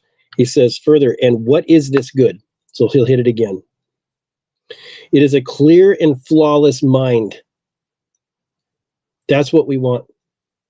It's a clear and flawless mind which rivals that of God, right? Because the perfect, reasonable, and logical mind is in accordance with God, or the Creator, or the first domino, or the universe is set up, right, with logic and reason. Things exist for a reason, or they wouldn't be here, right? And they follow a certain pattern. It's all beautiful, right?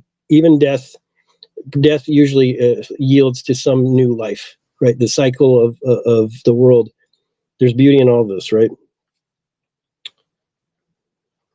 And he says, so the flawless mind, right, which rivals that of God, raised far above mortal concerns, in counting nothing of its own to be outside of itself. You are a reasoning animal, right? We're animals, and you can be the dumb animal. Only how? When you lose your reason. What good then lies within you? In his answer, perfect reason. Are you willing to develop this to its farthest limits? What are you willing to do? Right? This is the effort. Benny talked about determinism. Yes, Stoic believe in determinism, but they also believe in some free will. So they're compatibilists ultimately. But that thing that you can control, and he's asking this question: are you willing to develop this to its furthest limits? Think about it. We got a lot of smart people in the room. A lot of people who came in and left. People I respect. People you interact with in your personal life. It's like, you know, are you developing your talents? Not just, I mean, whatever talents you have, gifted or whatever you're, you know, whatever you may have. They're all different. But are you willing to develop it to its furthest limits? Right? And he's saying in a domain of virtue. I'm just saying in everything.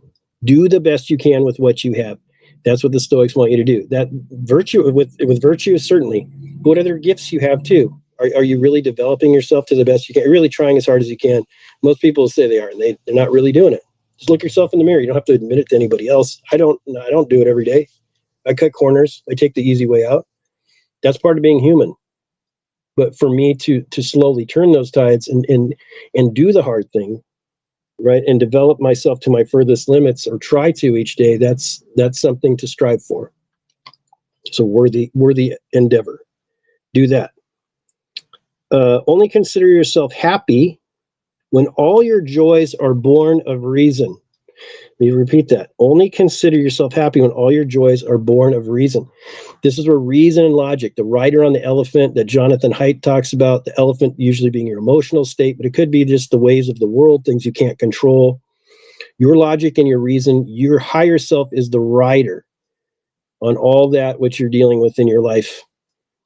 And that elephant is strong.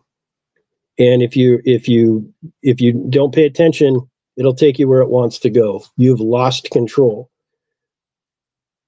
So, but how can you be happy and in control? Well, when all your joys, when all your actions are born of reason. So use it as your friend. Logic and reason are your friends. You can't live in a world you can't ignore your emotional state or other things happening around you. But you can use these as your confidants, as your friends. Logic and reason are there to help you, to help navigate you. They're not good enough in and of themselves, but you have to apply them to something, and then you can get the full benefit of things. He says, okay, only consider yourself happy when all the joys are born of reason, and when hearing marked all the objects which men clutch at or pray for or watch over, you find nothing which you will desire. Mind. I do not say prefer. Let me try that again. Only consider yourself happy when all your joys are born of reason, and when, having marked all the objects which men clutch at, or pray for, or watch over, you find nothing which you will desire. Mind. I do say prefer. So you don't desire those things, right? That everybody else is the money, the wealth, the fame, right? It's like you don't desire, and you say eventually you say I don't even prefer it, right? Because we talked about preferred and non-preferred indifference. It's like, hey, if it's not driven by logic and reason, or it's not virtuous, not only am I not going to strive for it, but I don't even prefer to have it. When I think of that, I think about, Seneca's always talking about fortune. He hates it, right? This could be good or bad fortune. Why? Because it's just outside of his control, and it messes with your ability to be virtuous. So even the thing you deem good or as a blessing or whatever can backfire and eventually become something that's bad, right? And so I'd rather not be driven by the winds of fate. I accept them and something I have to deal with it, but my rider is going to be logic and reason. So I don't strive for those things, and ultimately it's like, hey, I don't even prefer it. Now, if I'm gifted that, hey, I can say, hey, I'll accept it and try to use it. Guided by logic and reason, and use it for some positive purpose. But I'm not going to lust for it, and further, I'm not even good. I'm going to say, hey, I just kind of shrug. I don't even prefer it. Like whatever. Okay, cool. So here's the last couple sentences. It says, here is a short rule by which to measure yourself and to test of which you may feel that you have already reached perfection. And he said, quote, you will come to your own when you shall understand that those whom the world calls fortunate are really the most unfortunate of all. Farewell. Always end strong. I'll read it one more time. You will come to your own, right? So you'll reach that kind of perfect reason and logic. You'll come to your own when you understand that what the world calls fortunate is really unfortunate, right? Really the most unfortunate of all. The world is constantly telling us, especially here in the West, and I'm a capitalist for sure, but we're a hyper-capitalist country in the US. It's always about more. It's about consumption. And I'm good because I have. And I build these stockpiles of things, and I eat more, and I hold more, and I make more. Look at my piles of stuff. Look how important I am. Look how powerful I am. It's just a rat race, people clawing at the next rung of the ladder. That's what the world says, hey, we're successful, and pats us on the back, and those people are celebrated. So when you get to the point where you say, hey, those people are unfortunate, right? Why? Because they don't have they don't have their values right.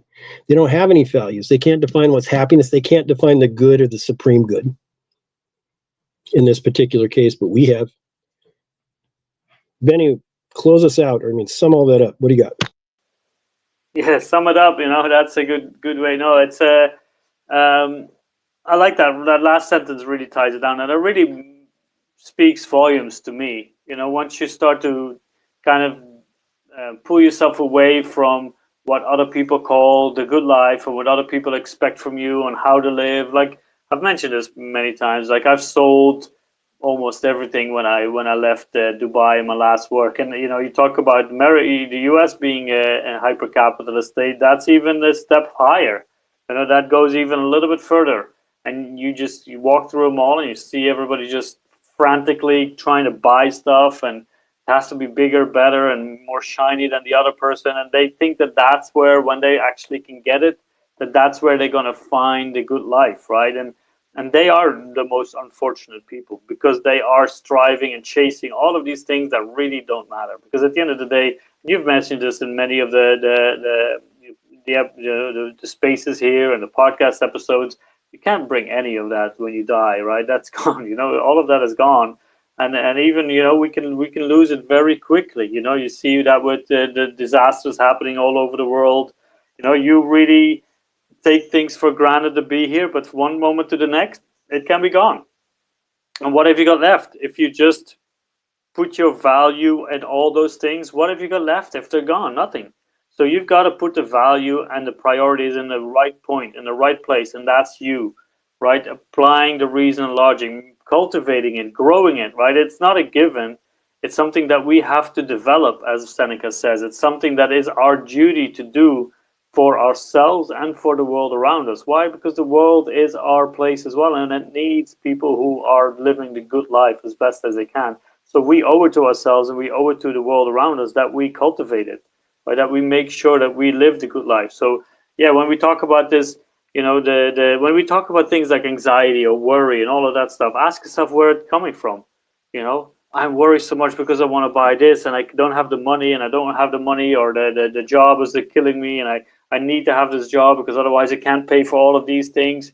Well, think about what you're paying for, and think about the life that you really want to live. Is that really necessary? I think if most people were to examine that, they would probably see, like, I don't need to work this high paying, high status, high stress job. I can do something far more satisfying and still live a far better life, and I don't need all these external things. So I think that is something that really takes away from this, because if we do want to separate ourselves from, you know, the animals and use this reason and logic that we have been gifted, then we need to apply it in the right way and not just following the herd. And you know, and for me, following the herd means not thinking for yourself. You can do the 9 to 5, where a lot of people say, like, oh, that's following the herd, you're doing the no. Do that if that feels good for you, but ask yourself the questions why. You know, that's stepping outside of just following everyone. If you ask yourself the questions, outwardly you can still seem to be following the herd, but inwardly, you know, this is my life. This is the way I want to live it. This is the good life for me, right? I'm doing the best things that I can. Why? Because it feels good to me. This is what I'm supposed to be doing. That's when you are really taking back your individuality. And then real short to kind of sum it up, he says, like, so what is the good life? You know, that's the free mind. You know, that's a free spirit. That's the balanced mind. That's the being in harmony. That is the good. That's where it's found. And you don't need any stuff to do that. You can find that within. So yeah, this is a really powerful letter, and he closes these letters off really, really strongly. You know, the last one here and of this, 124. But yeah, I like that. This is something that I really want to live by and practice. I fail a lot of the times, right? But I do try to live it the best way I can. Yeah, great stuff, Benny. Maybe that's why it was sequenced as the last letter, right, in the book here. Because it really hits home, right? At the very end here, he says, this is what happiness is. This is what good is, right? And how does it apply to you? And it's easy to get caught up in this kind of this rat race.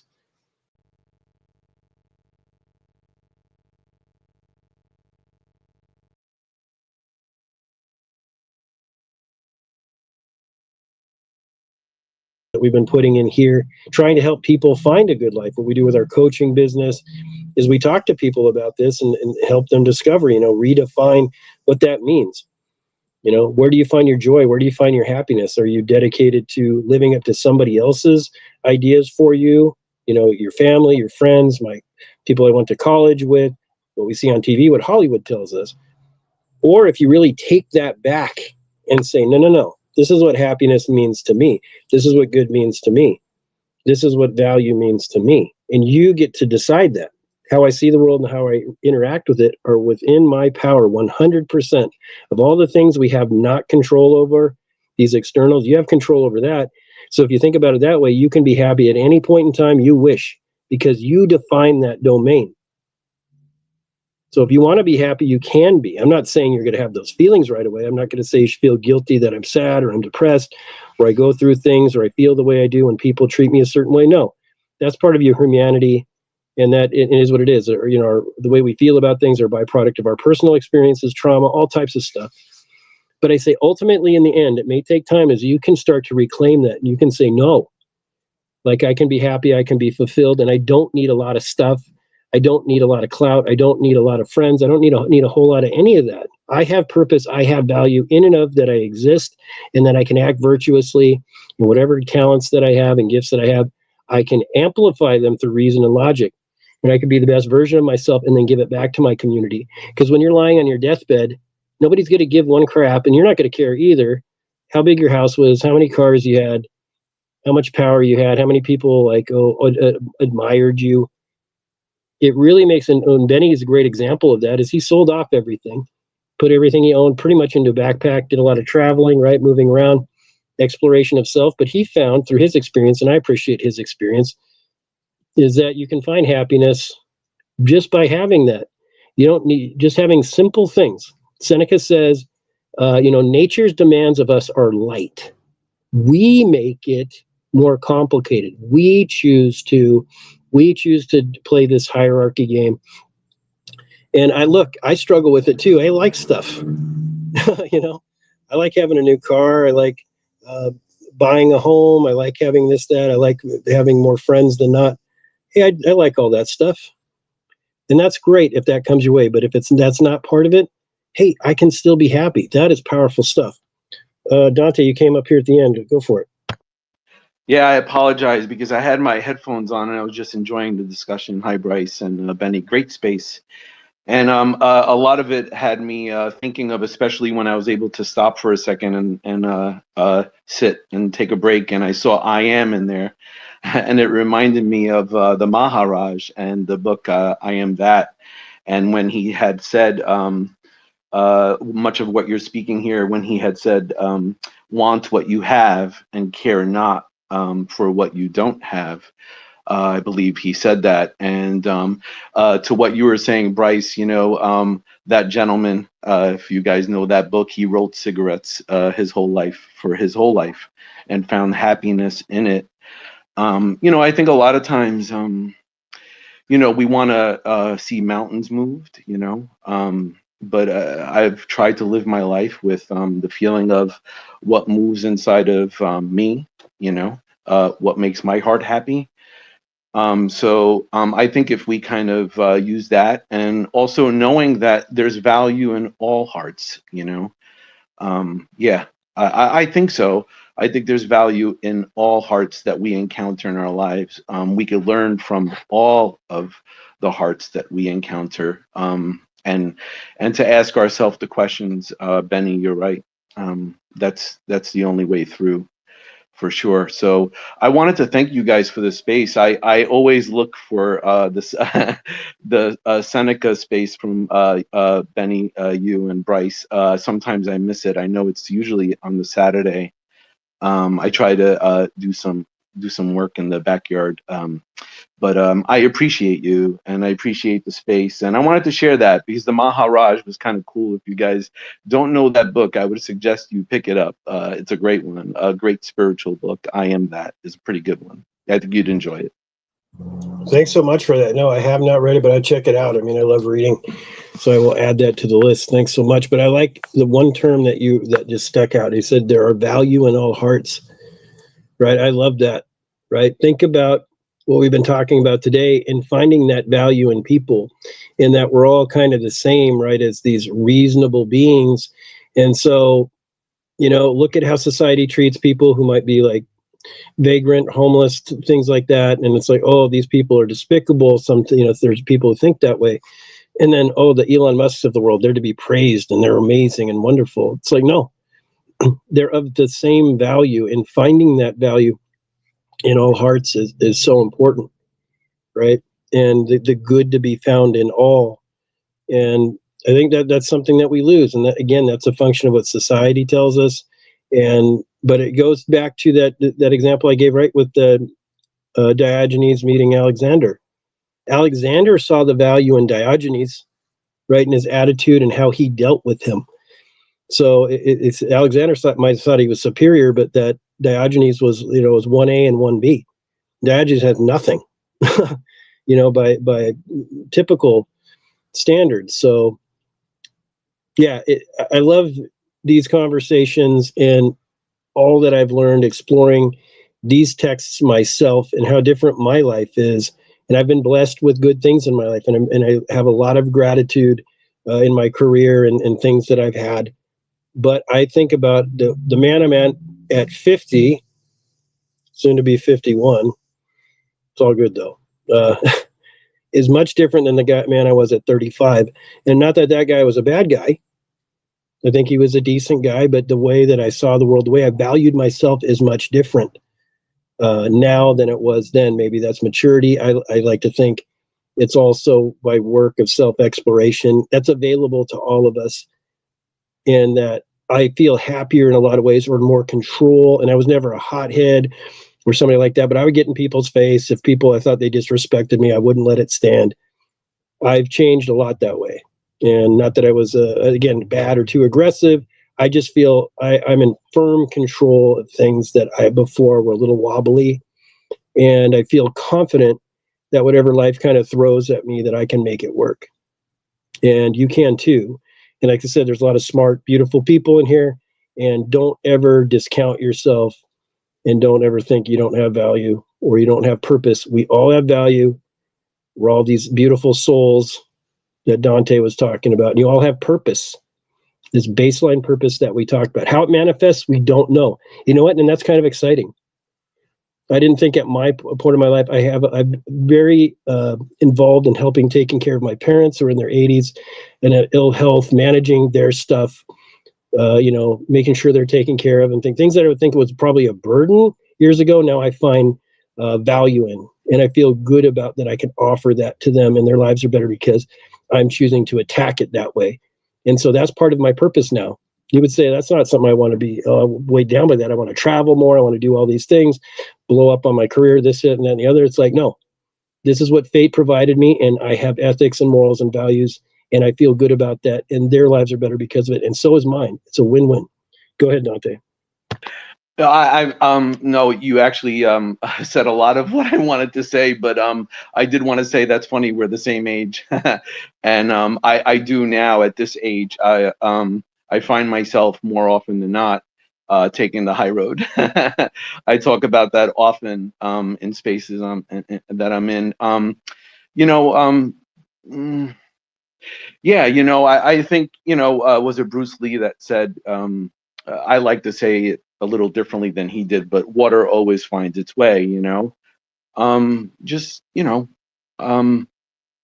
just, yeah, man, you said a lot of what I had to say. I liked it. So, it's funny, we're about the same age, and I was definitely a little bit, more coarse when I was younger.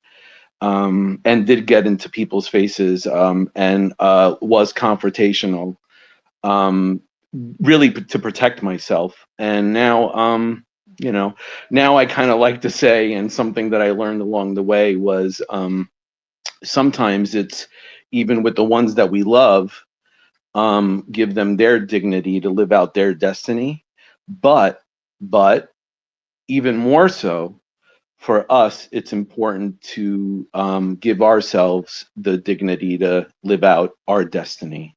And I've been living with that one for a while, because without us, there is no world, right? We can't take care of our families or even our pets. So we have to kind of drop our egos, at the door sometimes. And so that comes with, like, what you guys were talking about earlier, experience. It doesn't happen in a lickety split, right? There's no band-aids here. It takes a while. So I appreciate the space, man. I love the space, Bryce. Thank you, guys. Wonderful. Well, thank you. You said a lot of great stuff. For those who maybe joined late, please go back.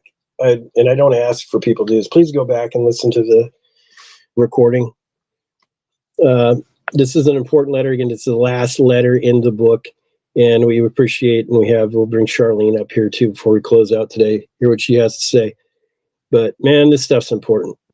I can't. Important. Go ahead, Charlene. Yeah, please. That's a good segue. Go for it, please. Sorry. Yeah, no, I really wanted to come up quickly and say how much I appreciate you guys. I know that you guys are closing the space.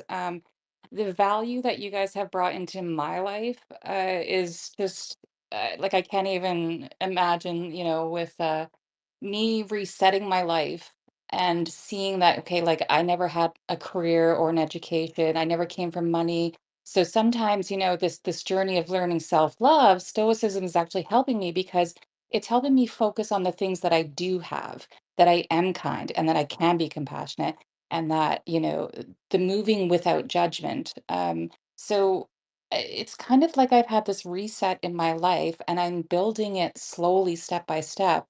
And I know that when I get there, wherever I'm going to be the best version of myself that I can be. So with that, I move forward with courage and knowing that everything will be okay. So yeah, I just really wanted to say that I appreciate you guys. My favorite space is on here. The only ones I really can attend anymore. I have no patience for other ones, but yeah, just want to say thank you guys.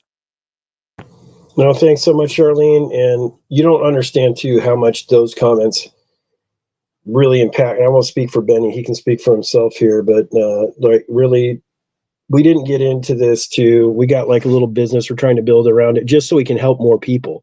Right? We could do this full time. That would be wonderful. That's kind of something that's a pipe dream. I know Benny works really hard in the background. He's really driving ViaStoica. I mean, Brendan does good work, and I chip in, but I feel like I'm along for the ride for the moment. But we all participate the way we can, but we all have the same goal, and that's better living, not for ourselves, is to get the good word out to others. And you're on to something, Charlene. And I'll tell you what, I've been on that path too. And one day you just keep doing these things. You wake up and things are just different. You do not react to things the way that you used to. It just happens. It just happens. You don't feel it happening, and you get challenged, and it's like, oh, wait a minute, I didn't respond the way that I usually did. Or wait a minute, this thing that would have really harmed me or kept me down for weeks or months is gone in days.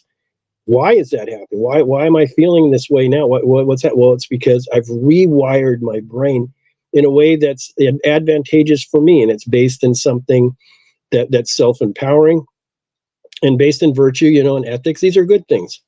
Right? I have taken back my happiness.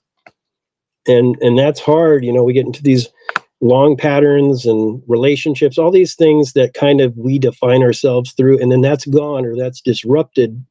And then what are you left with? And I think that's the power of trauma, in my mind, is that it forces us to reevaluate things and look at things from different perspectives. When everything's going good, hey, it's going good.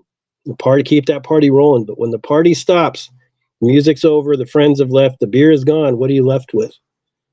Right? There's a song about that I hear every once in a while, and it always clicks in my mind. But yeah, no, that's great. But these stories, what others have shared. I will leave you with this. Somebody wrote me a long DM here recently about some things they've been going through and I will never tell who they are, what they're going through, but it was really difficult. And just how, like, these spaces, these conversations, Stoic philosophy, help them reclaim their life, and it's in a similar way that Charlene's talking about, but even deeper. And I mean, people will look at me a lot of times. If you saw me in real life, you think, oh, this like a big tough guy who doesn't, he probably doesn't cry much. I cried. Like I couldn't deal with, like, I'm getting choked up about it now. It's just so important, right? There's so much pain in this world. Take back your happiness. Don't let somebody. Bryce, wherever we go, wherever we do, whatever we do, wherever we are, there you are, right? There you are. We learned that along the way. Wherever you go, whatever you do, doesn't matter. There you are. So yeah, let's not be hard on ourselves. And it's okay to cry. You're right. It's okay to cry. It's good stuff, right? It's good stuff. But don't let anybody or anything rob you of your there's my goal. Somebody hear me on this. Don't let anybody take your happiness from you. It is yours. Nobody owns it. Nobody, no person, no external event owes it. You owe it to yourself to take care of yourself. Please take care of yourself. Death Ranger, you came up. Glad to have you, man. What do you got? Thank you, Bryce and Benny, for having me up. Of course, I'm sorry I'm extending this space. I know you wanted to close it. I just wanted to say it really has been an honor and a privilege to be able to listen these last 2 years to all of the transcripts and conversations that you guys have had, whether it be with the space that Boggles holds, or these particular writings, Marcus Aurelius and Seneca now. And you know, I couldn't appreciate what both of you do more, and you know, look forward to what you guys have planned in the future. And it's actually why I came up. I'm sorry if you've posted it or spoke about it, but I'd really like to hear, you know, future plans for what you and Benny have.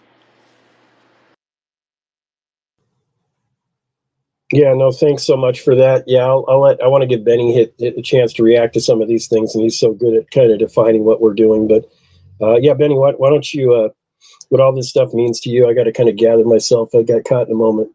But yeah, go for it, Benny. What do you have to say, and maybe kind of close out with all the cool stuff we're doing, because he knows it better than anyone. Yeah, thanks, Bryce. And again, I want to really echo what you were saying. And this really means a lot to us, and we started this journey.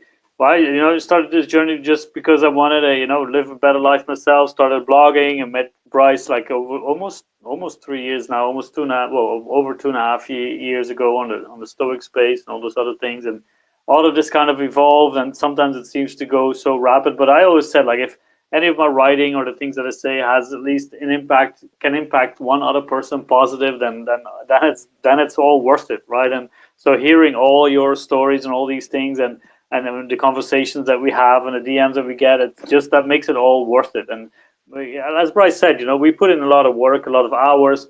It doesn't seem to be work, to be honest, to me. Like my sister often makes the comment, and she's like, I don't know a lot of people who are just for fun want to read these, like, the Stoic books and like Stoic ethics and all that stuff, but I enjoy it, right? It kind of calms me down and gives me a sense of purpose and a sense of just, learning more about my own life. And that's why I want to share it. So when I hear people say, like you, like Charlene, like I know I Am Dragon, and everybody else here, and Dante made some really great comments, and all of that stuff, and seeing everybody here coming back week after week, it just means a lot to us, and that's why that keeps us going, to be honest. And although I'd still be doing it just from my own because I want to share it out. I need to have those messages out. But coming on here and going on podcasts and creating our podcast, that really makes it all worth it, and keeps us going. So I really, really appreciate that. And I don't think I can really express myself in the right way to show how much it means to me,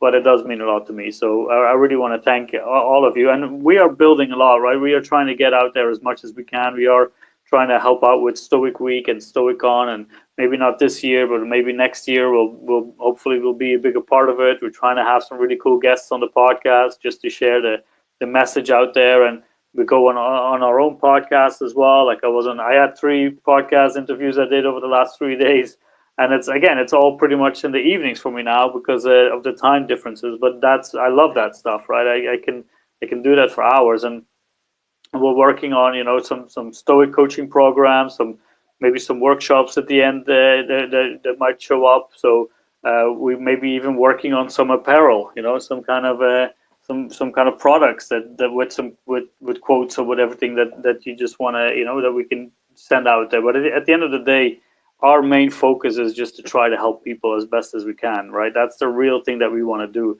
And we can do that by these spaces. We can, sharing our message, and also just trying to set the right example for the people around us. I think that's one of the main things that everybody can do, right? If you want to ask, like, how can I help people around me? Just try to be the best version that you can and show compassion, right? I've been having a conversation about that as well. Show compassion to the people around you instead of judging them for having a different opinion. Ask them why. Some more understanding, as Seneca said in this letter, is vital to us living a better life. So yeah, we've got a lot of things coming up and going on, and we are trying to build out a little more of the community, but there's only so many hours in a day.